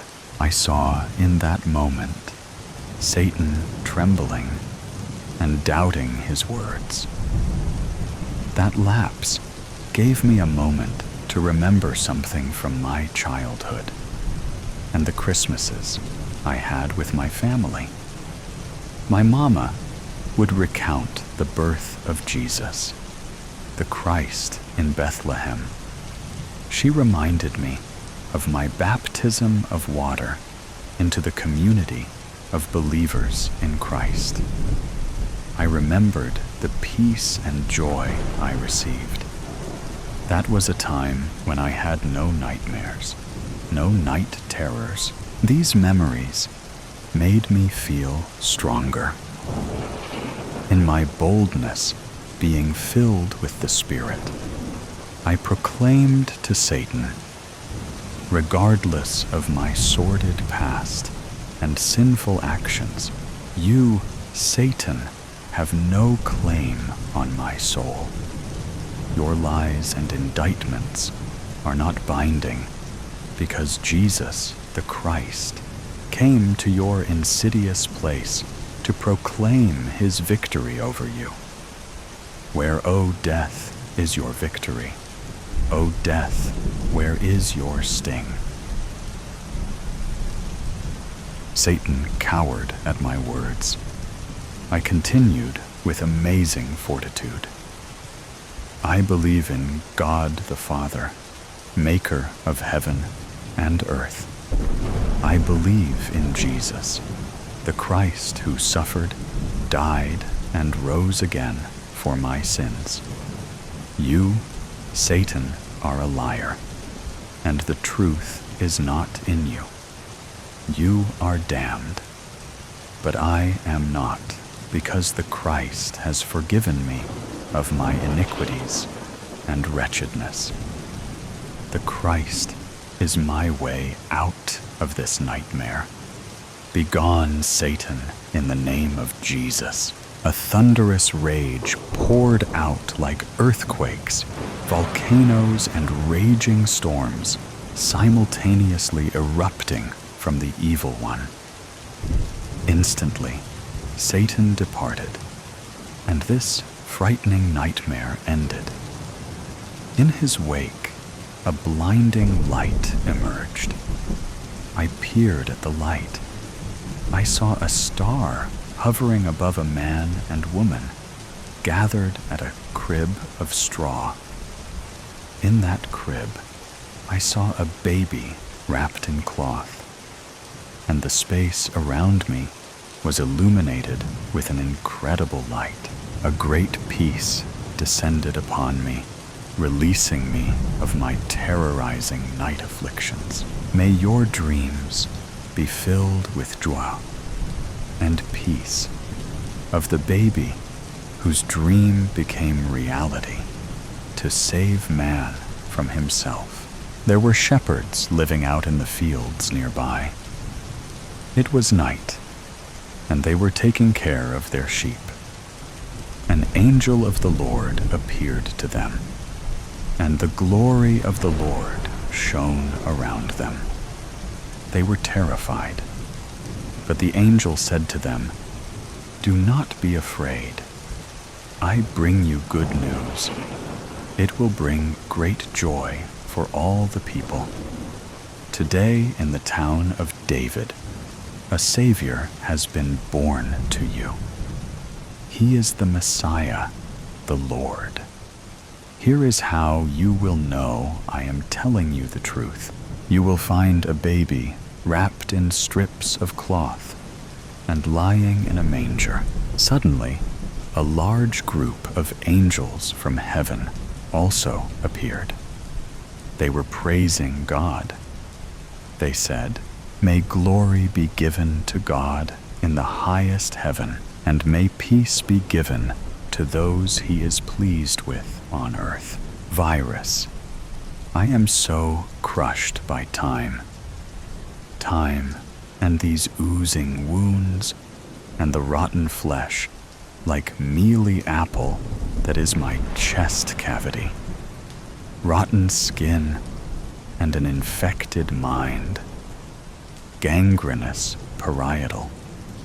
So insatiably starving for living flesh, to rend it in my grinding jaw, the music of muscle mashing between molars and canines. A beating heart, my own, a thick, bloody steak. The fog of insanity. I am a monster, a living dead. I was once a man, the axe head, dragging heavy in the dirt. A curved razor edge and an engraved raven screaming in the silver. Scratches all along the throat and dried blood caked from heel to toe. A thin trail drawn in my footsteps, full of nightmares and terror. A horsefly crawls from a soggy hole in my cheek.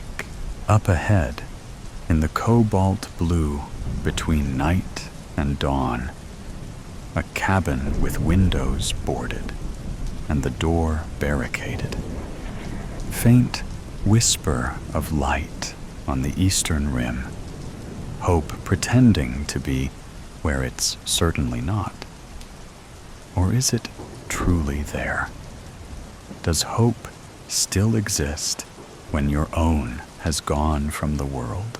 Footsteps forward. An animal slaughtered and torn to bits in the yard. A goat, most likely. Its rib cage shorn and sucked of the marrow. Bones and hooves make for lovely crowns. Some of the infected have shown an affinity for satanic macabre, my own skin crawling. The devil inside me too. Feed, devour carcasses, piled and burned and turned to ash. Skulls with strips of flesh melted to orbitals. An explosive exit wound from a lonely dome rolled to the bottom of the blackened heap. Shotgun, sawed off. The stench is unmistakable, an overpowering, mutant reek blowing about in the wind. Someone has defended this place well. It's eerie and silent. No barn or garage. Tracks swerve backwards frantically in the gravel driveway. No vehicle in sight. A rope swing slung from the branch of an oak shivers in the breeze. Crows cry from the barren trees. They've learned not to pick at our remains. Those that do go stark mad. They attack their own, and soon the whole murder is infected. Dark balloons, writhing in the sky, plowing at high velocities into stone structures, crashing through glass and shredding themselves to feathered ribbon. Perhaps everything living is gone. No. Through the foul aroma, something else. Sweat. Blood. Tears. Feast. The wood porch groans under my feet. Rancid stumps numb to feeling. Digits cracked and twisted from wild wanderings. Everything boarded, nothing through which to peer. I rap a knuckle on the door, solid, reinforced with planks, or perhaps the overturned dining room table. I make sure to stay clear of the frame. Whatever shotgun did damage to that skull could be waiting on the other side. Moments go by. Nothing. I asked Caroline to marry me in a field of sunflowers. I planned to surprise her at the peak, but the sun pouring over the ridge painted everything a warm, liquid gold and filled me with a fearlessness I've not felt since. A courage that makes old friends of forever. She paused, a petal between her fingertips, and when she turned around, I was on one knee with a little box and a ring. I didn't even get the words out. "Yes," she breathed, dropping to the ground with me, my palm circling the small of her back, her hand running laps through my hair. Brown eyes, like Kodiak fur. I press my ear to the door, raw appendage blistered by the cold, the upper portion torn away by raking fingernails. Inside, a sound wave, barely a ripple, and then a booming echo, the thundering of a grandfather clock from a time long past. What's the hour? 5 a.m.? 6? What do the hands of a clock mean when time itself has stopped? And who said it ever really began? All of us zombies back then, slaves to time, wishing we had more, doing nothing with it, the best intentions, and all of our might, and all we did was eat the world. Mind virus, mustard gas in my demented cerebral, entire battalions twisting in the mud, gasping and choking, clawing away at their necks. Quiet, solitude, a freezing morning, and a cabin in the woods. Flesh, feed, gorge. I descend back down the steps and head for the rear of the house. My eyes dart in their sockets, alert to danger. The obliterated mutants in the yard burned in my thoughts like the scorched outline of a cattle brand. A ton of ammunition to build a mountain of bodies that big. Landmines and claymores, maybe. But the car gone, and no sniper fire to greet me. A fiendish drawl of laughter leaks from me. Where else to go? The hell is all around you. The backyard, gray and dreary and desolate.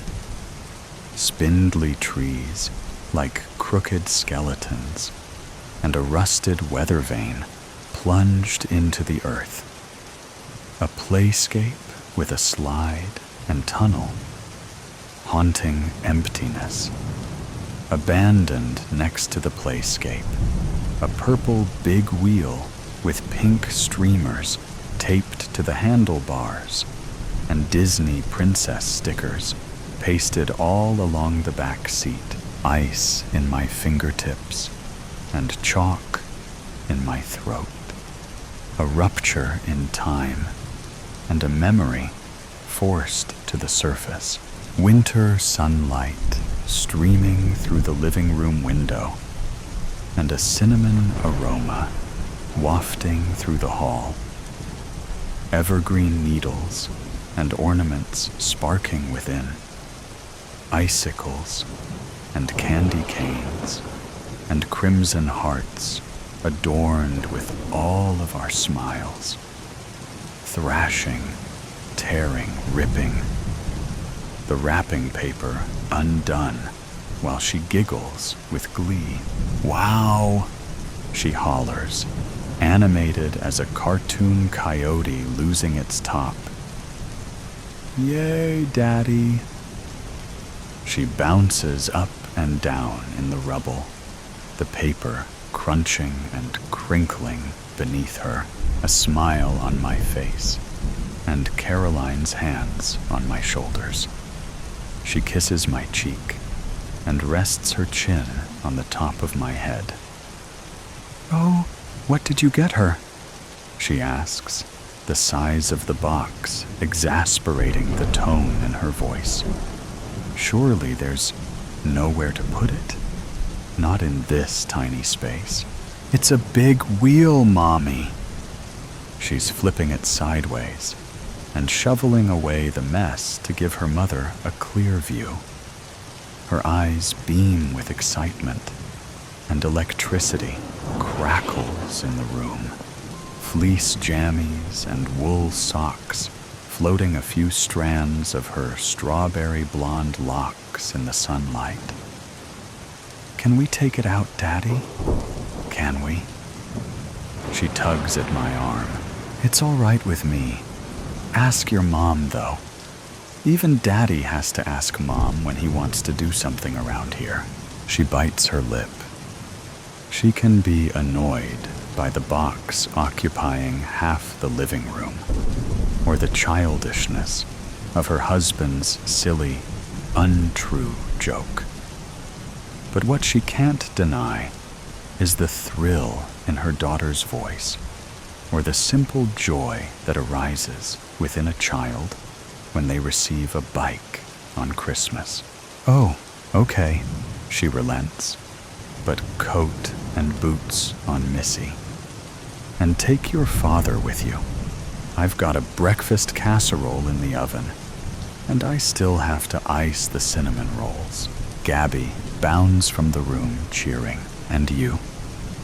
She gives a playful shove.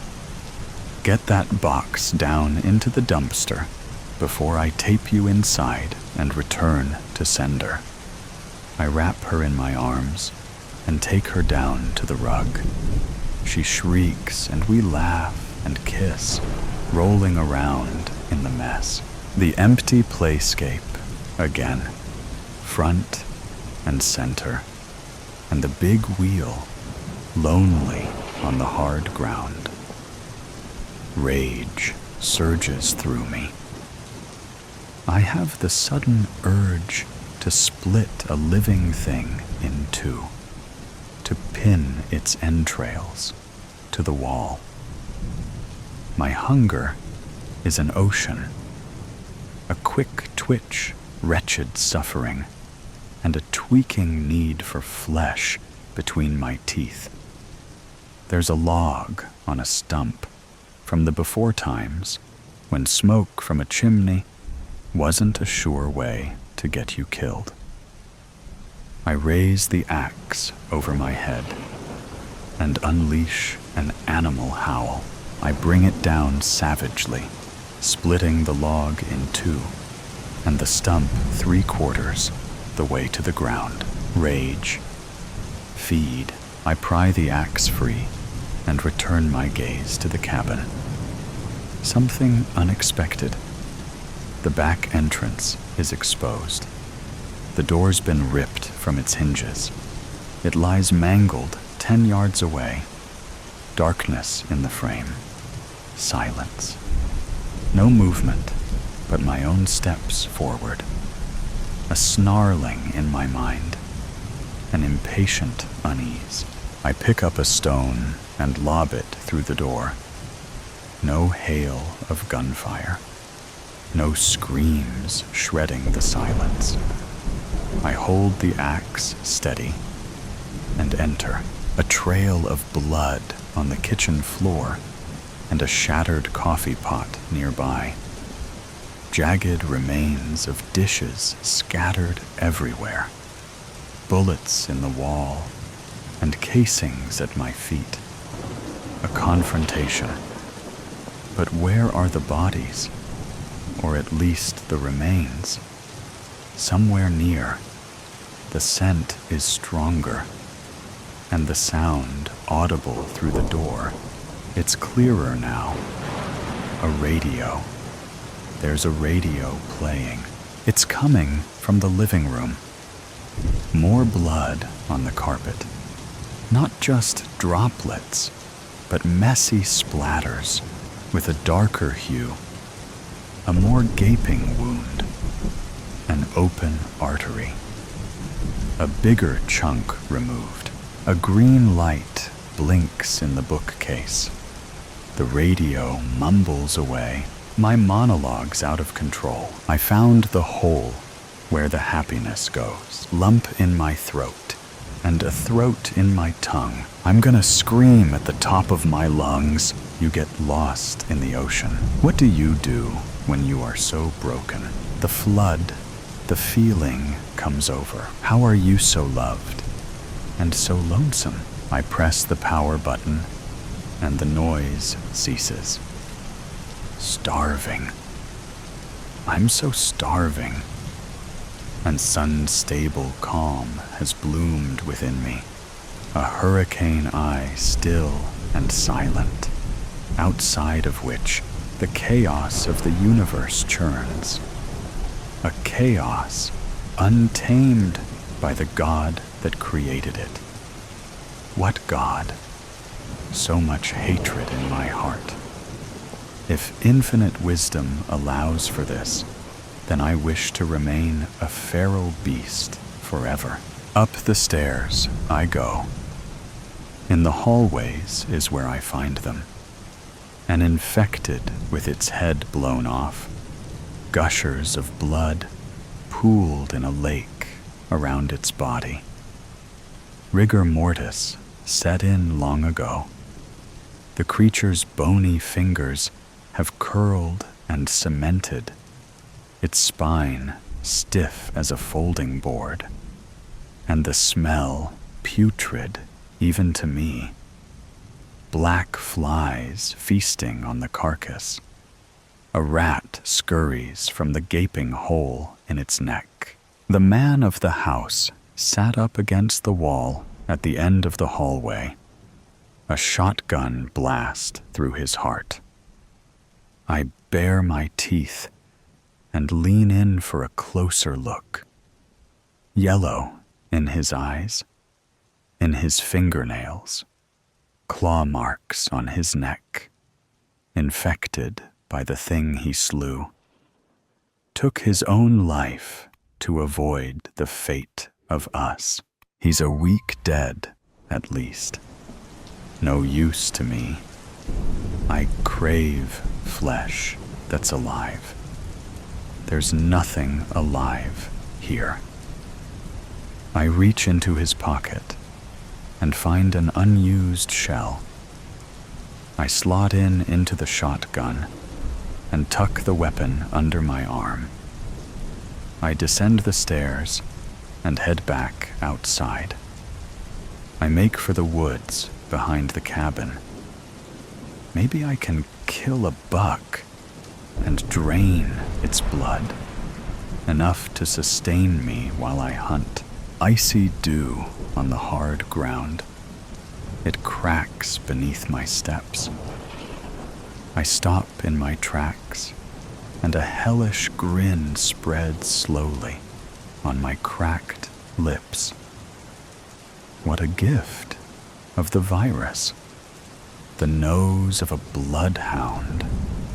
The scent has returned. It possesses me, makes my blood boil. I follow it, saliva dripping from my chops. Thump, hollowness beneath me.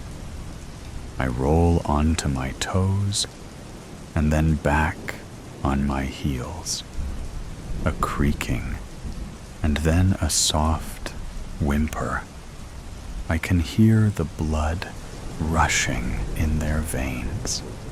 My rain blows down upon the concealed cellar door, screams that curdle the air, and animal fear that only presents inches from death.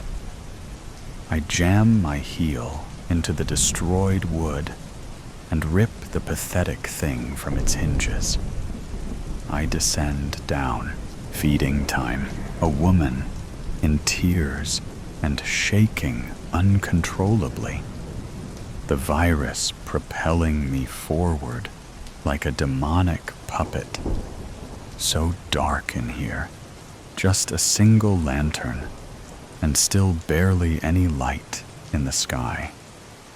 My jaw ready to clamp her throat, a whimper beneath her breast. A child, a girl, 2 years old, time swirling backwards again.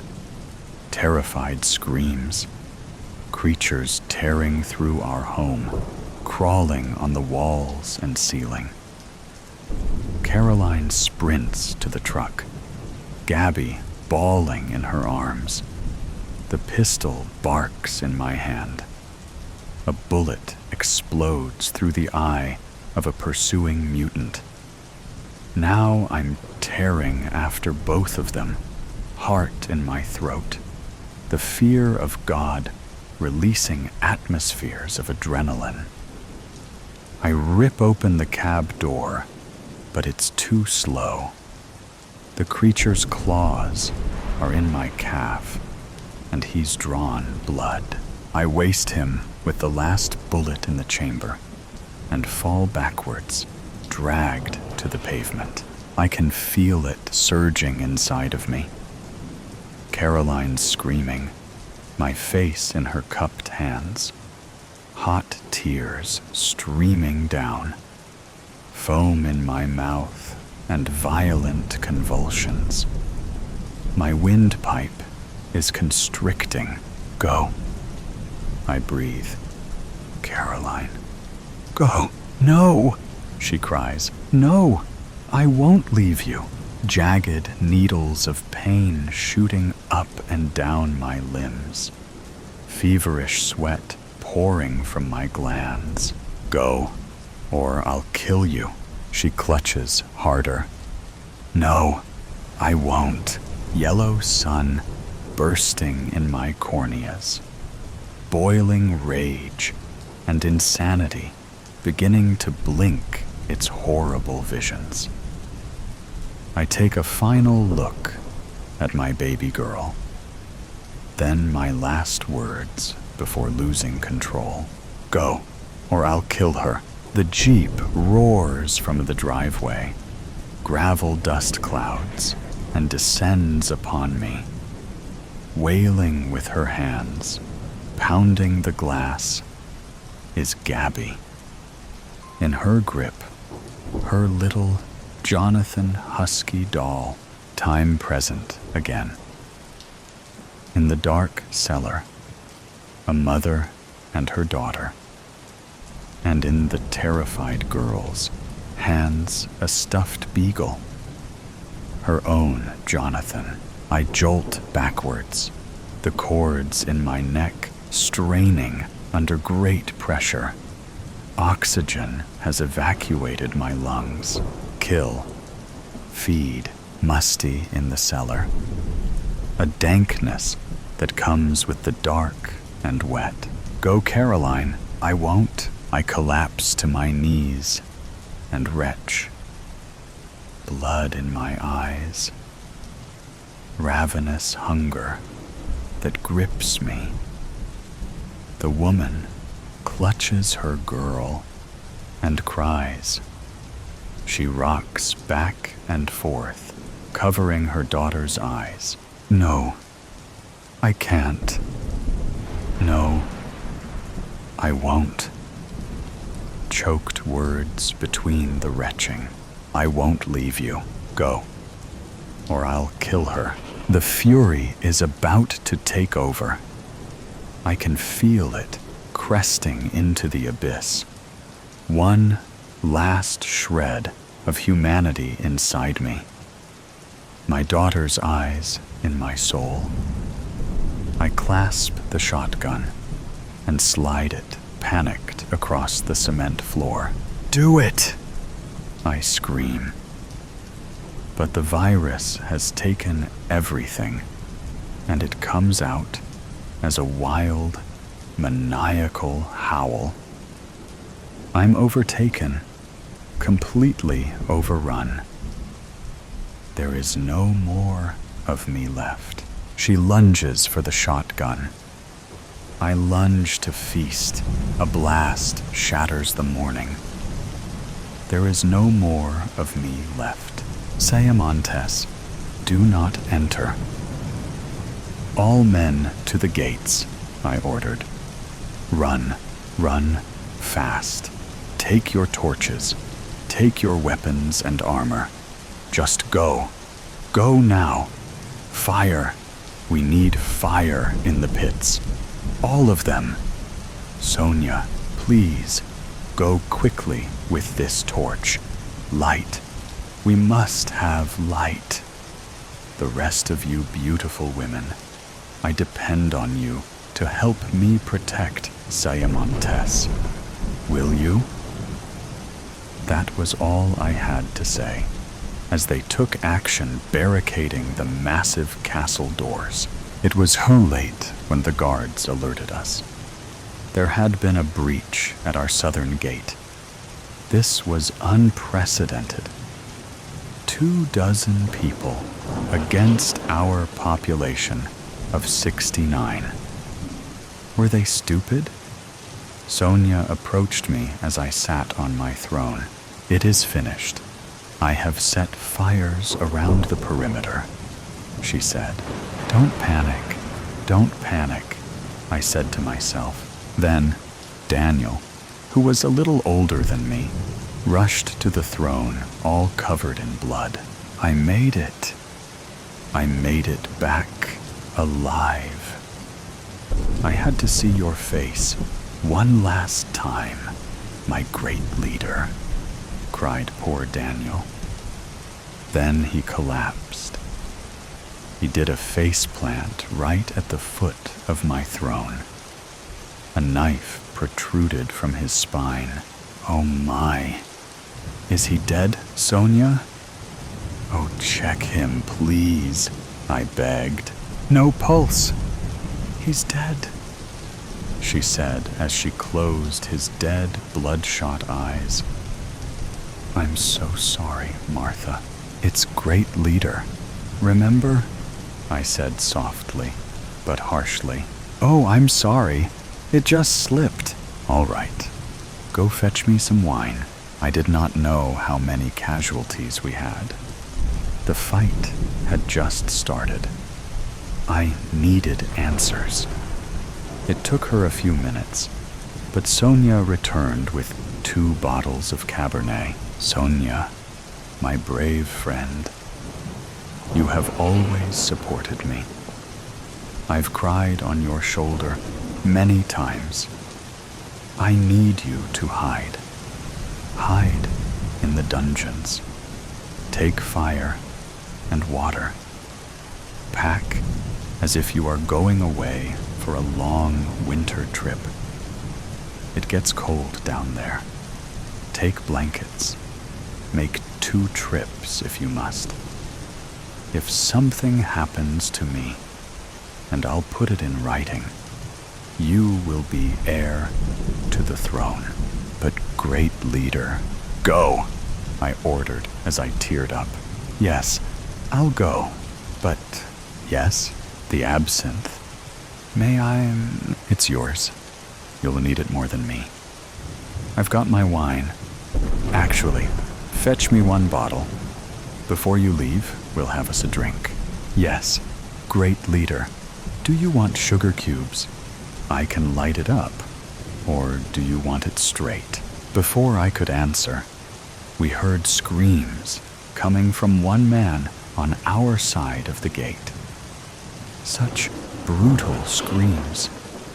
Blood-curdling screams. I wanted the screams to stop. Go. Absinthe. The works. Light it up.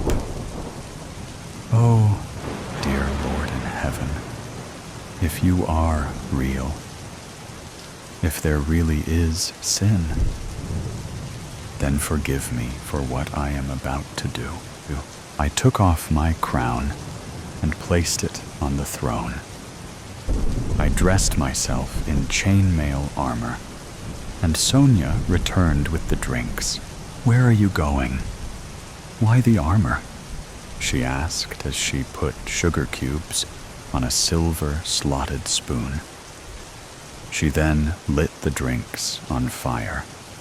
I could smell sweet licorice fill the air. If we must fight, I will join the men on the battlefield. Sonia, we're going to win, I assured her. Please now drink. The fire had burnt away the sugar, and in minutes, the drinks were gone. They were strong, delicious. It made my mouth and my lips go numb. Thank you, Sonia. It's time. When she left, I did not know if I would see her again. I then gathered my weapons and approached my female guards at the front doors. Open, please, I ordered. They removed the barricades and opened the heavy doors. As I stepped forward, I tripped over my chainmail suit. Blast, I swore. I had fallen hard and landed on my bad knee. Damn it, I swore again. A woman named Clarice tried to help me up, but my bad knee was telling me, no, don't.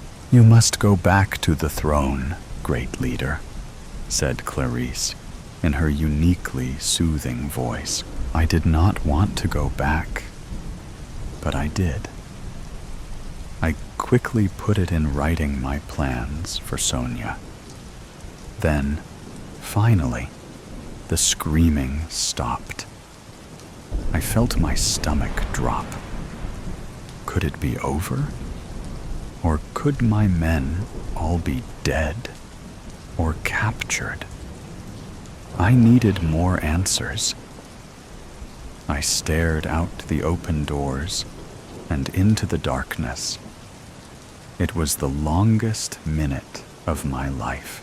Then, ahead, the head of Bartholomew came flying through the doors. It landed with a splat right next to Daniel's corpse. I couldn't help but scream. Someone had just thrown Bartholomew's head at me. I instantly grabbed my bow and arrow. I shot it into the darkness, and it hit the target that was about to come inside. Clarice, drag the piece of shite in. Strip him! Search him! I yelled. He wore a belt of knives and filthy, worn-out clothes. 12 knives, to be exact. One massive knife had jagged edges like a saw. This must be what he killed poor Bartholomew with. The bastard. I rose up from my throne and retrieved that knife. I approached the dead stranger, and I sawed off his right leg. How do you like that? Huh? How do you like that? I spat in his ugly face. I plunged the wicked knife deep into his throat. And when I pulled it out, blood sprayed out all over me and Clarice. Some women gasped, some cheered, some just stood in silence. I killed. My first killing and dismemberment. Now, who was going to be next? I waited. I waited for something to happen. The quiet. Oh, the quiet was killing me. Clarice took inventory of what the sick bastard possessed. She found a nice pocket watch, some pain pills. These will come in handy. A toothbrush, and a small, pure gold locket that had a small picture of an older woman. His mother, perhaps? But really? Who cared? I tore out the picture and walked out towards the closest fire pit. I ripped it in half and threw it into the fire. I laughed a little as I watched the woman in the picture vanish into ashes and smoke. I pocketed the locket and said to it, "You're in a better place, my new friend. I'm sure of it. I will protect you." Then I turned to the women who watched me from the doorway, as they were too afraid to step outside with me. "I will protect all of you. Tonight, we will have victory. I believe it. Do you believe me? We can take these common and dirty people." As I got closer to the women, I had them all huddle around me. I spoke as quietly as I could. "Here is what I'm thinking.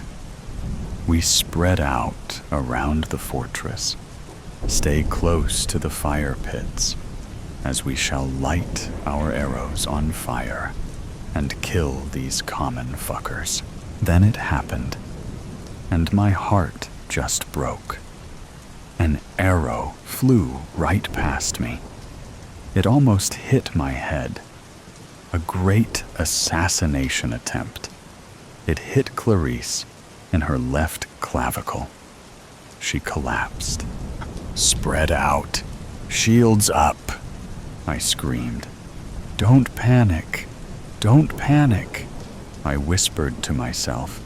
"No, don't." Then I heard one of the sweetest, most soft-spoken women you could ever meet. Beatrice scream. "I see them. They approach us from the south. Great leader, permission for us to light our arrows? Permission to set the skies ablaze? Women, guard your stations. Prepare yourselves for battle. Now light it up.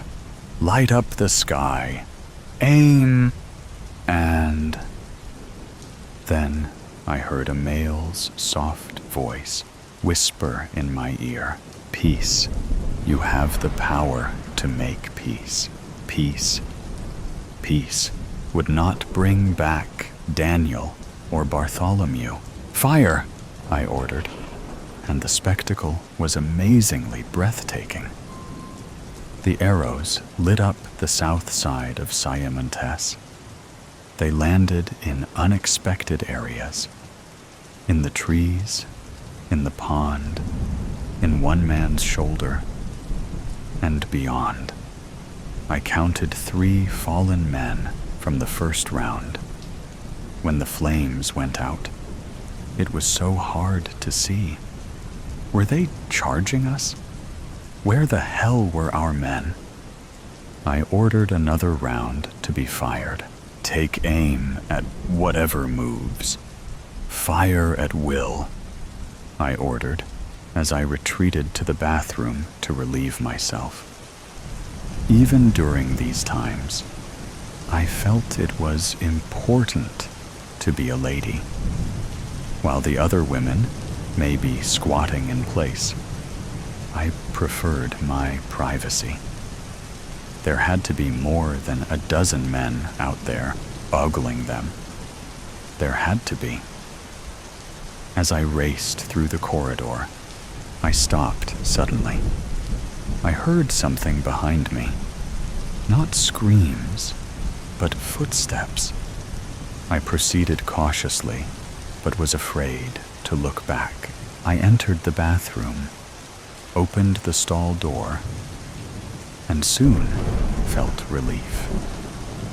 As I washed my hands, the warm water felt good. Then, a hand covered my mouth. "Don't scream! No, don't!" whispered a male voice in my left ear intensely. He spun me around. It was Jacob. What a relief. Jacob was someone I cared about very much. We enjoyed our private times together. We had hot sex. He was quite possibly the best I had ever had. He uncovered my mouth and smiled at me with perfect chops. "What are you doing here?" I asked. "The men are to guard the gates. I needed you to protect the women." I became unglued. Why is this happening? How many men have we lost? This is not okay. Why are you so calm? He grabbed both of my arms and told me to be calm, to listen closely. Daniel got a bit ahead of himself. You know how he gets excited, right?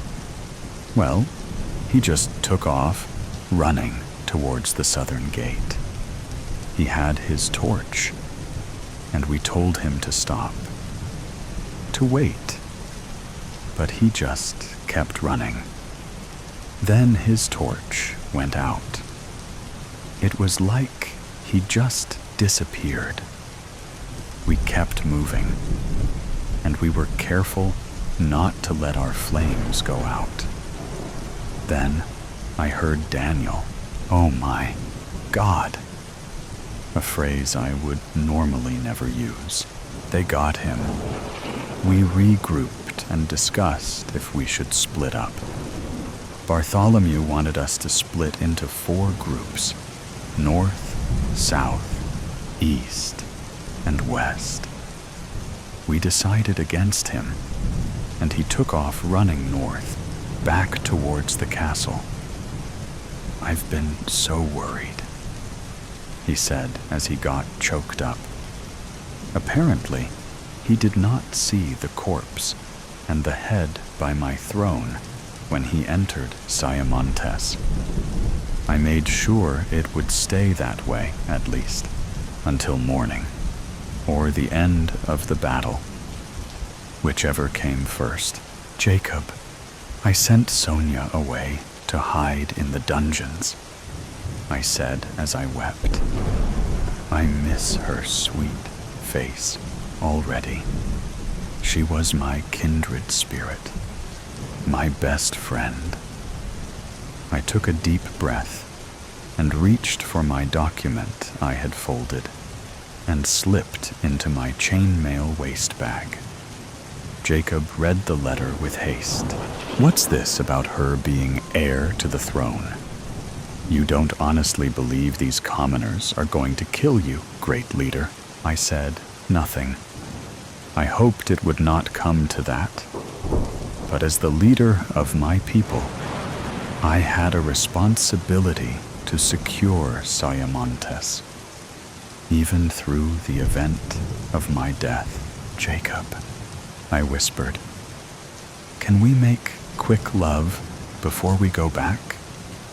I know it isn't ladylike for me to ask, but I keep thinking they're going to take me away, or worse, send me straight to the gallows. I know deep down that I am sterile, so even if I survive this, I will never be able to produce an heir to the throne. Oh, please, make love to me." And he did, right there on the bathroom floor. We continued until we had both been pleased. It did not take long, as Jacob always knew what he was doing. We both giggled as we left the bathroom. We were being completely inappropriate. While my people may be dying, we were making love. It was foolish, but needed by both of us. Jacob expressed he had great mental clarity after our encounter. As we exited the corridor, I gasped. "Beatrice!" I screamed. She stood in the doorway with 3 arrows sticking out of her abdomen. She stood there, solid. She did not scream. She was surging with adrenaline. She would guard Sayamontes with every ounce of her energy. "Great leader, we are winning!" "But I shot Micah," she said, ashamed. "He was out there in the mix without armor. I shot him. I did," Beatrice cried. "He was the love of my life." Then she finally broke down. She took an arrow out of her pack and shot her left foot with it. "That's what you get, Beatrice. That's what you get." She then sat down in the doorway. She leaned her head up against the door and died. "No, please!" I rushed to her, and an arrow grazed the skin of my cheek. But I did not care. I checked. No pulse. She was dead. And for what? Oh, poor Beatrice. Where was your shield? What did they want? What were their demands? Disoriented again, I stood up and walked towards the brave women that continued to fight. There was Gloria.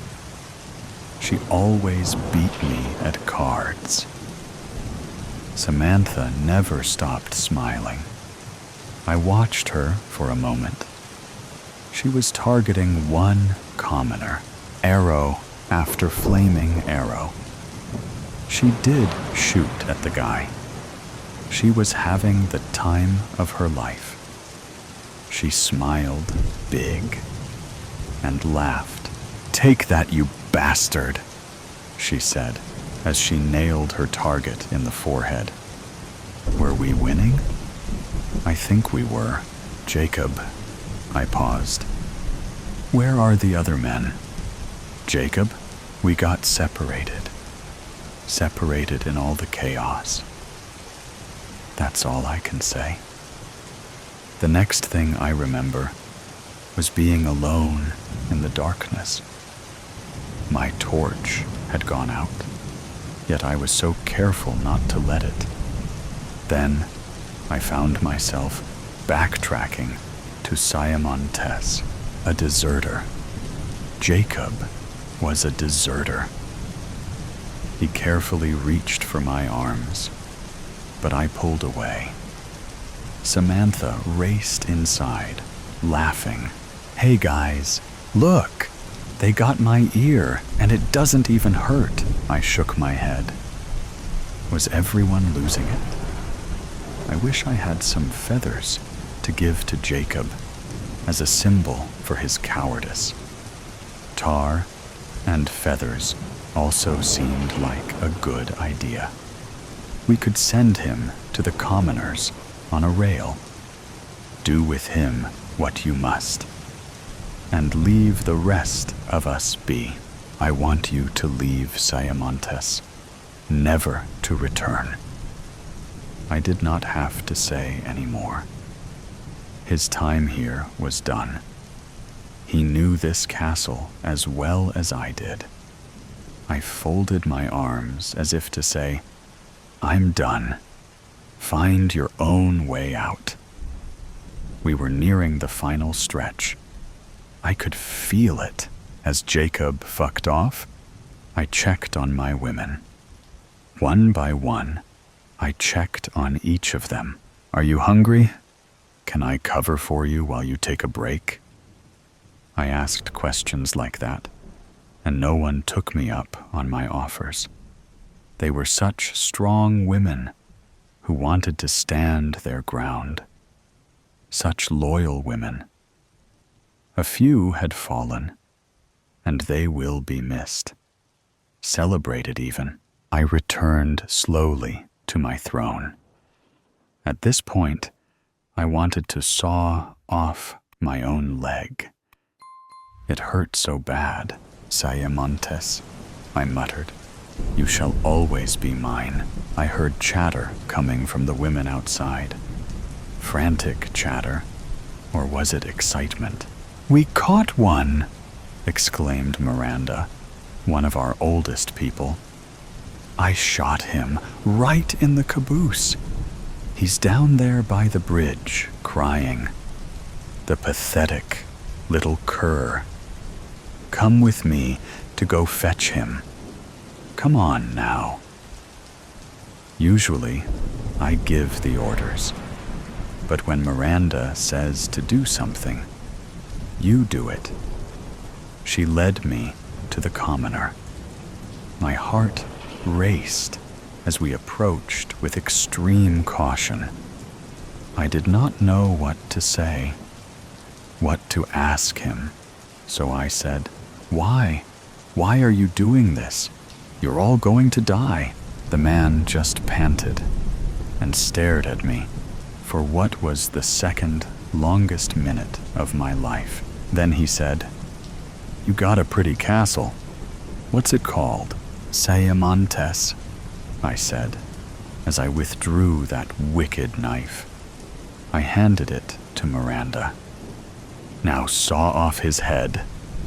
I grabbed his hair with both of my hands. He squirmed and moaned. Then Miranda sawed away. She took great joy in it. Blood drenched both of us, but we did not care. As we turned around, the rest of the women were standing at the castle's entrance. They sobbed great tears of joy as they watched us.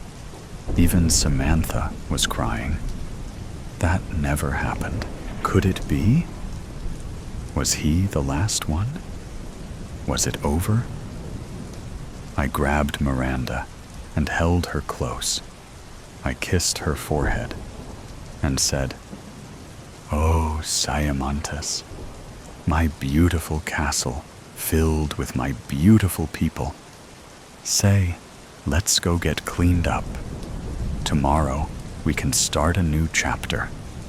It will be just us girls. The burial of the bottle. It was a hot summer evening when the doorbell rang at Steve's residence. Carol, a young and ambitious journalist, stood on the porch, her eyes filled with a mixture of determination and unease. She had been investigating a sensitive case for months, and the trail had led her to this unassuming suburban home. As the door opened, Carol was greeted by a middle-aged man, his face etched with a weary expression. I'm Carol, the journalist from the Daily Tribune. I was hoping to speak with you about a matter of great importance. The man hesitated for a moment, then ushered her inside. Come in, please. I've been expecting you. Carol followed him into the living room, her senses heightened, aware of the gravity of the situation. He gestured for her to take a seat, and she obliged, her notebook and pen at the ready. I know why you're here, he began, his voice low and somber. The truth is, I've been dreading this day for a long time, but I suppose it's time to finally come clean. Carol leaned forward, her eyes fixed on the man before her. I'm listening, whatever you tell me. I promise to handle it with the utmost care and discretion." He took a deep breath and began to recount the events that had unfolded years ago. Events that had haunted him ever since. It had started with a simple mistake, a moment of carelessness that had spiraled out of control.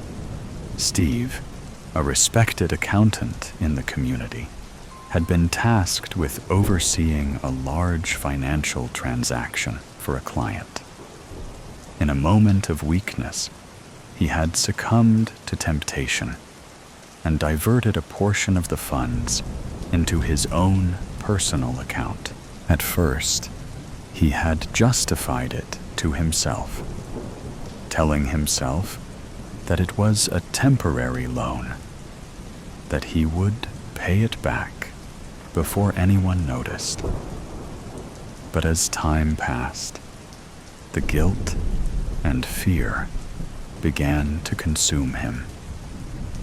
He knew that if the truth were to come to light, it would not only ruin his career, but also shatter the trust of his family and the community he had worked so hard to build. As the months turned into years, Mr. Steve lived in a constant state of anxiety, always looking over his shoulder, terrified that the truth would eventually come to light. He became withdrawn, his once vibrant personality replaced by a haunted, guarded demeanor. "I thought I could get away with it," he confessed, his voice trembling. "I thought I could make it right. But the more I tried to cover it up, the deeper I sank. I became a prisoner in my own life, always afraid that the walls were closing in." Carol listened intently, her heart heavy with the weight of the man's confession. She could see the toll it had taken on him, the years of guilt and fear etched into his features. "What happened next?" she asked gently, her pen poised to capture every detail. Mr. Steve's gaze drifted to the window, as if he were reliving the events in his mind. "It all came crashing down one day when my client discovered the discrepancy in the accounts. He threatened to go to the authorities, and I knew I had to act fast." He paused, his hands trembling slightly. I made a decision that I will regret for the rest of my life. I couldn't let everything I had built be destroyed, so I made the client disappear." Carol's eyes widened in shock, and she felt a chill run down her spine. "You mean you killed him?" The gravity of his words hung in the air, and Carol found herself struggling to process the information. She had come here expecting a story of financial impropriety, but this was something far more sinister. She was so caught up in the moment that she did not hear the two men come into the room from the kitchen. Before she knew it, one of the men had put his hand over her mouth and nose, suffocating her as they were putting her body in the back of the truck. They heard a voice telling them, "You know what to do." The sun beat down mercilessly on the dusty road as the two men in the battered pickup truck navigated the winding path through the vast expanse of the desert. The air was thick with the scent of gasoline and the faint hint of something more sinister. Albert gripped the steering wheel, his knuckles turning white as he focused intently on the road ahead. His partner, Bill, sat silently in the passenger seat, his gaze fixed on the horizon. Neither of them spoke, the only sound filling the cab being the rumble of the engine and the occasional crunch of gravel beneath the tires. As they drove, the landscape around them transformed from the sparse, scrubby vegetation of the desert's edge to the vast, undulating dunes that stretched out as far as the eye could see. The heat was oppressive, and sweat beaded on their brows, but they pressed on, their destination etched in their minds. Albert's thoughts drifted to the events that had led them to this moment. It had been a job like any other, a simple task that they had carried out countless times before.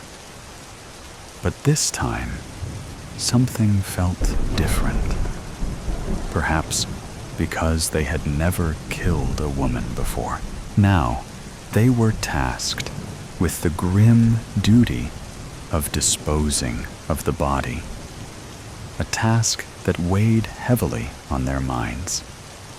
They had chosen this remote location, far from prying eyes, to carry out their macabre task. The desert, with its endless expanse and unforgiving terrain, was the perfect place to bury their secret. As the truck rumbled on, Albert's gaze drifted to the rearview mirror, his eyes scanning the horizon for any sign of pursuit. But the road behind them was empty, save for the occasional tumbleweed that danced across the asphalt. The minutes ticked by, and the sun began to dip lower in the sky, casting long shadows across the dunes. Finally, Albert spotted a small, weathered sign in the distance, indicating their turnoff. He slowed the truck, steering it off the main road and onto a narrow, winding path that led deeper into the desert. The going was rough, the truck bouncing and lurching over the uneven terrain. But Albert navigated it with the skill of a seasoned driver, his eyes fixed on the task at hand. Bill remained silent, his hands gripping the door handle as they navigated the treacherous path. After what felt like an eternity, the truck finally came to a stop in a small, secluded valley. The men stepped out, their muscles aching from the long drive. They surveyed the area, their eyes scanning for any signs of life or prying eyes. Satisfied that they were alone, they set to work. Grabbing a shovel from the back of the truck, they began to dig, their movements methodical and efficient. The sand was hot beneath their feet, and sweat poured down their faces as they worked in silence. The sound of the metal blade cutting through the hard-packed earth echoed through the valley. The only sound breaking the eerie silence. As they dug, their thoughts drifted to the life they had taken, the weight of their actions bearing down on them. They had both been in this line of work for years, hardened by the violence and the constant threat of danger. But this was different. The hole grew deeper, the pile of displaced soil growing ever higher. Finally, after what felt like an eternity, they reached the desired depth. They both hesitated for a moment, staring down into the darkness. But then, without a word, carefully, they lowered the body into the grave, their movements slow and deliberate. Once the body was in place, they began to fill the hole, their shovels biting into the earth with each thrust. The task was arduous, the hot sun beating down on them as they worked. But they pressed on, driven by the need to erase any trace of their crime. As the last of the soil was packed down, they stepped back, surveying their handiwork. The grave was indistinguishable from the surrounding landscape. The only sign of their presence, the faint tracks left by the truck. Satisfied that their task was complete, they turned their attention to the final step, the burial of the bottle. This was a ritual they had performed countless times before, a way to mark the end of a job and to ensure that their secret remained hidden. Carefully, they dug a small hole at the base of the grave, just large enough to accommodate the bottle. They placed it inside, the glass glinting in the fading light, and then covered it over, ensuring that no trace of their presence. The levee. This is bullshit. It doesn't take two of us to guard this levee. Nothing's going to happen. Especially not this time of night in the pouring rain. Don't know why we have to stand outside rather than sit in the cab. Could see just as bad from in than out. You just drove in today. Go ahead and get some sleep in the deuce. You look like shit. You look like shit. Nah. Remember, I'm kinda local. I got to sleep in my old bed at my mom's place last night. Go. Okay. Thanks, man. Yeah, whatever. Ed, stop. Who's there?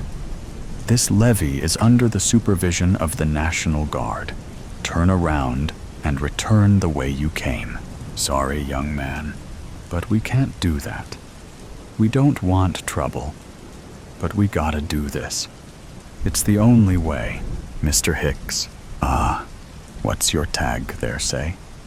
Adams? Which one of the Adams boys are you? Rick. Sir, I'm Rick. Who's with you? Just me and my dad, son. Just me and him. Why don't you put that gun down? Old Pops is with you? What are you two doing here? Let's just put that gun down, son. We'll explain. I can't do that, sir. Especially not with you holding that shotgun. You two need to stop bickering like old hens before I drop this box. That wouldn't be good for any of us. What's in the box? Dynamite. Dynamite? What the hell, Pops? Why are you bringing dynamite out here? Mr. Hicks? It's the only way, Ricky. The only way we don't lose everything. I don't understand. We gotta blow the levee before we lose everything. Our farm is set to get flooded out completely. I can't let you do that. I'm really sorry about the farm, but I can't let you do that. I've got orders to shoot, if necessary. We have to protect this levee. You wouldn't shoot me, would you, Ricky? After I coached you all those years in Little League and Pee Wee? I'm the one who coached the high school to state the year you won that fancy scholarship and hightailed it out of town. Come on now, let us through. No, I'm sorry. But you're talking about saving 1 or 2 farms. On the other side of this levee, there are over 50 homes with young families, with little kids asleep in their beds.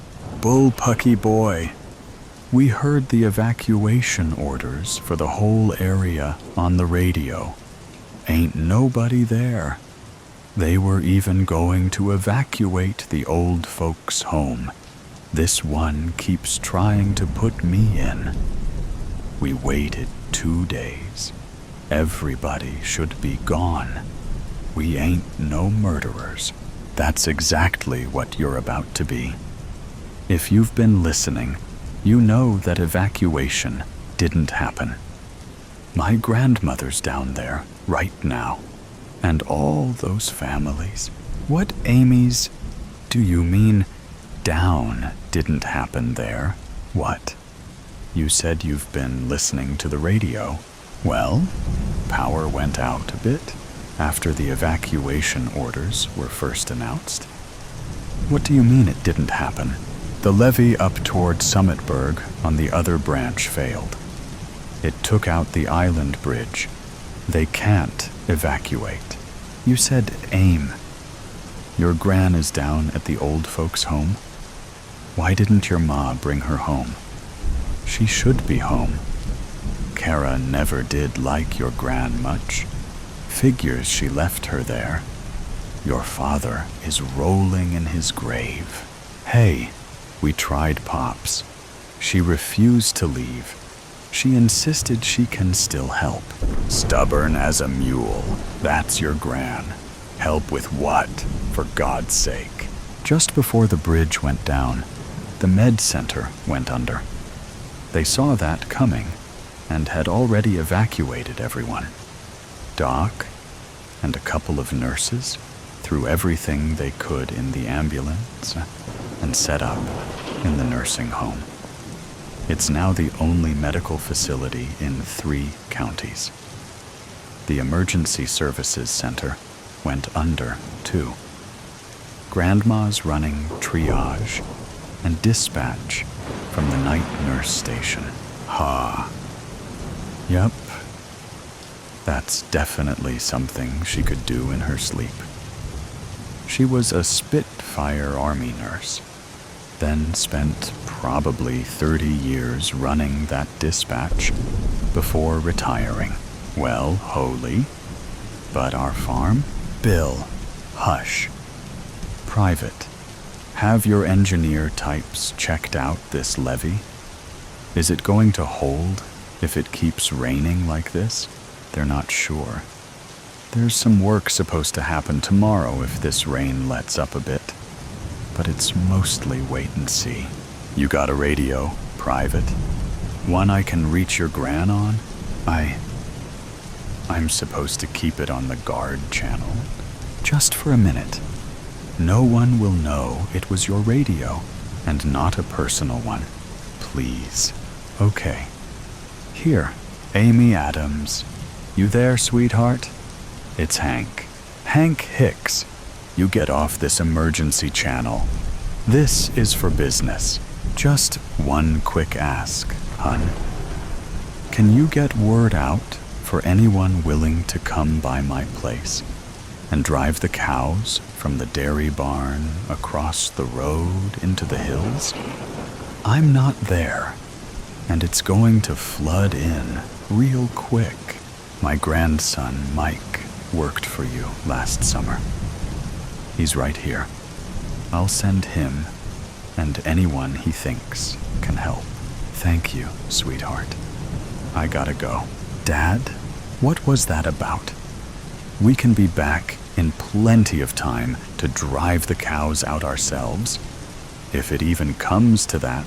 Oh, it's come to that. Come on, Bill. We've got a levee to blow up. What do you mean, Pops? No, Dad. No. We'll lose everything. More than everything. What are you guys talking about? I'm talking about taking some of the pressure off this here levee to make sure your gran and all those folks stay safe. What are you talking about? He's talking about blowing the private levee in our back pasture. Flash flooding the whole farm. Darn right I am. Let's go. No! We can deal with some flooding, but that would wipe out everything. Son, it is still my farm, not yours. We'll lose crops. We'll lose equipment. We might well lose buildings too. But the land ain't going nowhere. And with the cows up in the hills, there'll still be a herd. You can use all the different property and crop and equipment insurance money to rebuild with all the fancy modern thingamabobs you keep going on about. Insurance. Dad, why the hell were we up here meaning to blow up this levee if we have insurance? I ain't never made an insurance claim, and I wasn't about to start if I could help it. Wait, what do you mean I can use the money? You mean we, right? Nope. I'm thinking I'll move myself into that old folks' home with his pretty grandma and leave you to it. Let's go blow a levee. The last phone call. Mom, finally. I thought our weekly calls from the station were pre-scheduled. I was worried. Hey, sweetie. Sorry about that. Things have been a bit chaotic up here. Solar radiation's been causing issues with communications. You usually call on Sunday. It's Wednesday. You know how space is. Unpredictable. The ionosphere is wreaking havoc on everything up here. It took me a while to get through with the available channels. Restricted, I guess. I hadn't heard about a radiation storm. Anyway, how's the research going? Can't complain. How's school? Weird. I've noticed a lot of strange stuff happening lately. For example, we were setting up the club telescopes in the park on Monday when some official showed up. He said he was with the Space Weather Center. Told Mr. Hayes they were expecting a massive solar flare and had to shut down all civilian solar observations. Said they didn't want any students getting blinded if it happened during observation. Your comms problem isn't related, is it? Could be. The SWC must have seen something. There might be. Wait. That's completely wrong. And Mr. Hayes knows it. Solar filters protect our eyes during normal observation. And even the big flares are not that bright at optical wavelengths. Plus, if there really was a huge, dangerous flare coming, they'd have issued a public warning. The whole thing makes no sense. Huh. Maybe the official was simplifying the explanation, or didn't fully understand. For our astronomy club? Come on, Mom. We're smarter than that. We're all AP students. Mr. Hayes was confused too. I don't think he bought it either. Sarah, why would they bother sending someone in person to a small astronomy club meetup in the park? Why didn't they just send an email warning to the school? Or just issue a general public notice? This guy showed up flashing credentials, telling us to pack it in immediately. It makes no sense. I don't know. Maybe they weren't sure you'd get it in time. And Dad, Mom, I'm worried about him. He barely sleeps. I hear him pacing at night. Yesterday morning, I found him asleep at the kitchen table, still in his work clothes. Well, you know your dad.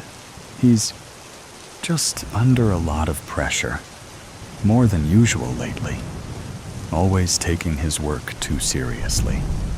So, how's that physics project you were telling me about? It's going good, Mom. I'll make an A, like always. But Dad, he let it slip. They're updating deep space tracking systems. Yeah, I heard that too. He never was good at keeping secrets. All of them? At once? On emergency status? Who told you it was emergency status? No one. I overheard him on the phone. You shouldn't eavesdrop. I just want to know what's going on. Just tell me. I'm doing my best, sweetie. But you're not telling me everything. Look, honey, you know I can't always tell you everything. So, let's talk about your birthday coming up. 17. Wow. I'm sorry I won't be there. I hear Aunt Paula and your dad have something special planned. Forget my birthday. Something's wrong. The NASA website's been down for days. Maintenance, they say. These things happen. They're probably just doing upgrades or fixing a server issue. During the same week that all the major observatories stopped updating their websites, Sarah, and why did Aunt Paula buy extra supplies? What do you mean? I dropped by after school yesterday. She was carrying in boxes of food for her storm shelter, just in case, she said. She also mentioned that you called her yesterday. I've been trying to reach you for the last 3 days. You found time to call her, but didn't call me. Keep Aunt Paula's phone number handy. It's always nice to have someone to depend on, just in case. Mom, stop. Something's happening. Just tell me. Nothing's happening. We're just conducting routine research. Then explain the launches. You know, I track this stuff for the astronomy club. What? 5 days ago. China, Russia, and NASA all launched within hours of each other. No warnings, no announcements. All classified payloads? At the same time, honey, it's likely just coincidence. Sometimes agencies coordinate for unrelated reasons.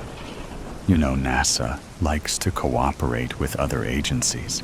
I might have believed that, but amateur astronomers tracked 2 of the rockets, posted the trajectory data online. Then their data disappeared. And now those same astronomers aren't responding to anyone. They've gone dark. You really need to stop reading conspiracy theories online. These aren't theories. I've seen the videos from people who live near the launch sites. Those have been taken down, too. I checked the trajectories myself. They're all going to the ISS, aren't they? And why did the ISS change orbit?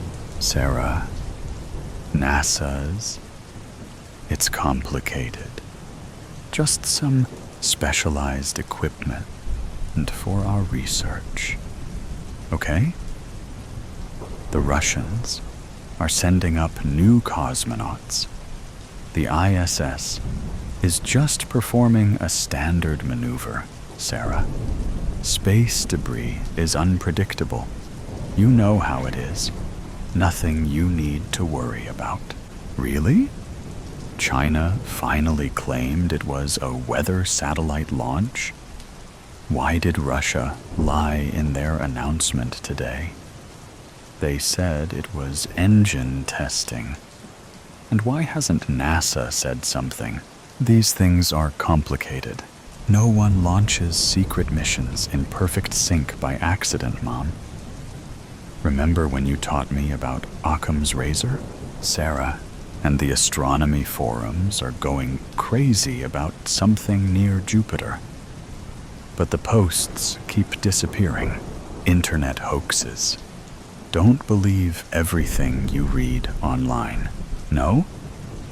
No, it's not. Dad got a call late last night. It woke me up. I got up and saw him make several calls. He looked rattled. Then he told me this morning that he needs to leave for a few days. For work. So, Mom, I couldn't help but overhear Dad's side of the call. He said something about a spacecraft and a collision course. Mom? Sarah, it's not what you think. These conversations are never straightforward. Your dad deals with classified projects all the time. You should get some sleep, honey. It's late there. He's never acted like this. What's on a collision course? Sarah, please, I can't talk about this right now.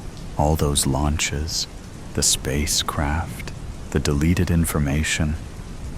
It's too much to be a coincidence. They're hiding something, Mom. And you know, Sarah, it's just... Stop, okay? You're not... Mom, are you preparing for something? It's not just research, is it? I can't have this conversation. The Chinese, the Russians, NASA, the ISS, you're all working together. In secret. Sarah, quit it. Now. You're not studying anything. You're trying to stop something. Sarah, I can't do this. I have to go. How big is it? How big? What? The asteroid. That's what it is, isn't it? That's why all the telescopes are shut down. Why everything's classified. You don't want people to panic. Mom, you always were too smart for your own good. How bad? I have to go. Mom, please, don't tell anyone about this call. What? I mean it. It's important. Promise me. I promise. I love you, Sarah. More than anything. Always remember that. Okay? No matter what. Mom, are you going to be on that spacecraft? Mom, please tell me you're not. Be strong, Sarah. Like I know you can. Remember how much I love you. And know that I'm doing everything I can to come back to you.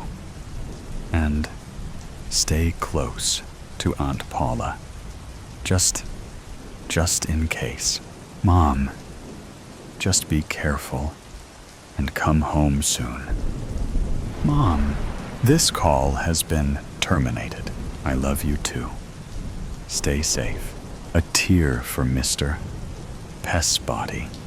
Evelyn was a woman in her mid-30s who seemed to have it all. A successful career and a beautiful home. But despite her outward appearance of happiness and contentment, Evelyn was constantly battling demons within herself. From a young age, Evelyn had always been a perfectionist. She excelled in school, graduated top of her class, and landed a high-paying job at a prestigious law firm. But as the years went by, the pressure to maintain her flawless image became overwhelming. She was constantly striving for perfection in every aspect of her life, fearing that any sign of weakness or failure would shatter the facade she had built. One fateful day, in a moment of sheer desperation, Evelyn fled her office and drove aimlessly. The long highway stretched out before her. Evelyn's journey was not without its challenges.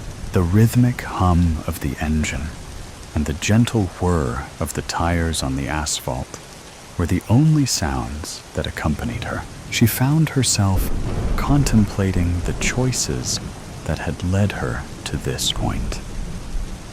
As she drove down the long highway, occasionally she would drift over her lane, and she would hear the honking of a car horn.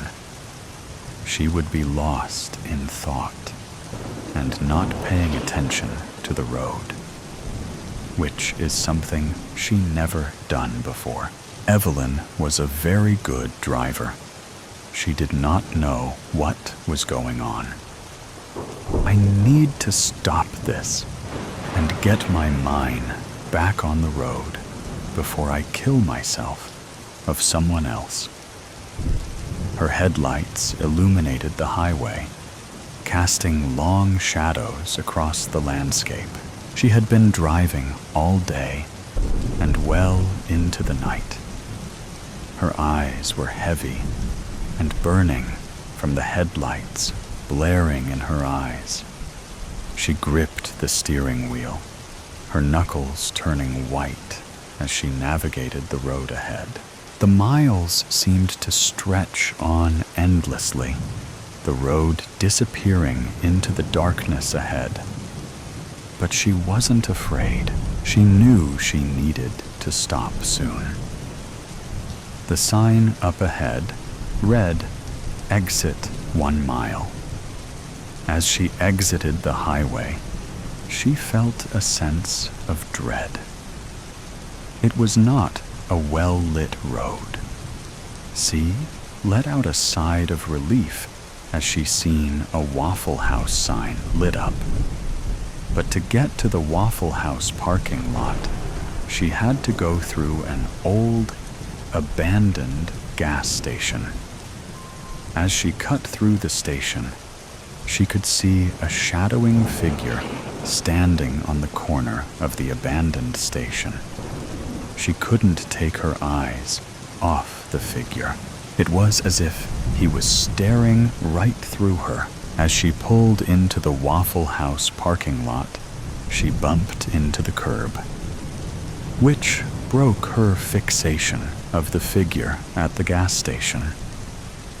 She exited the car and went inside. It was a drab-looking place. As she looked around, the waitress said she could sit anywhere. Evelyn took a seat near the waitress station. She felt safer there. For some reason, couldn't shake the feeling of impending doom. Evelyn tried to rationalize her fears, telling herself that it was just irrational paranoia or stress getting the best of her. But deep down, she couldn't shake the feeling that something terrible was about to happen. Evelyn said she would like a cup of coffee. As the waitress was pouring her coffee, curiosity got the best of her, and she couldn't resist asking the waitress about the man. "Who is that man standing over there?" Evelyn inquired, nodding towards the figure outside. The waitress paused for a moment, glancing out the window, before turning back to Evelyn with a puzzled expression. "I don't see anyone, dear. Are you sure you're not mistaken?" she replied, furrowing her brow in confusion. Evelyn sat there quietly, drinking her coffee. Evelyn must have fallen asleep. She felt a gentle shaken on her shoulder. She smiled at the waitress, then got up, paid for her coffee, then went to the restroom. She splashed cold water on her face. As she was leaving, Evelyn thanked the waitress and headed to her car, dreading the drive ahead. She was tired. The tiredness in her bones weighed her down, making the thought of sitting behind the wheel seem like a daunting task. As she was getting in the car, Evelyn looked over at the station. She could see the man starting her way. Panic took over, and she hit the gas, sending gravel spraying, ricocheting off the underneath of her car. She flew through the parking lot. The adrenaline pumped through her veins. The stop sign loomed ahead, but she had no intention of slowing down. With a defiant attitude, she pressed down on the gas pedal even harder, the tires squealing in protest as she hit the pavement. As she got onto the interstate, with fear in her eyes, Evelyn keeps looking in her rearview mirror as if the shadowing figure was about to bite her on the behind. Evelyn hadn't noticed that she was going well over 80, her eyes fixated on the rear view. But when she finally got the strength to take her eyes off the rear view, to look at the road ahead, there in front of her was a semi stalled in her lane. With no time to react, Evelyn let out a horrifying, blood-curdling scream. Evelyn's eyes opened, and she jotted up, unaware of where she was. The room was spinning around, and her head hurt. Her boss, Mr. Peabody, was knelling next to her. No, don't move. He was telling her to take it easy, that she had a bad fall and hit her head, and the ambulance was on the way. All of a sudden, Evelyn grabbed his coat with both hands and blurted out, it was all a dream. Then her eyes slowly closed and her grip loosened. She became limp. Mr. Peabody carefully lowered her down. The ambulance hadn't made it in time. She was gone. With tears streaming down his face, he bent down and gave her a kiss on her forehead. Then he pulled the blanket up over her head. As he sat there with his heart breaking, regretting that he never told her that he loved her,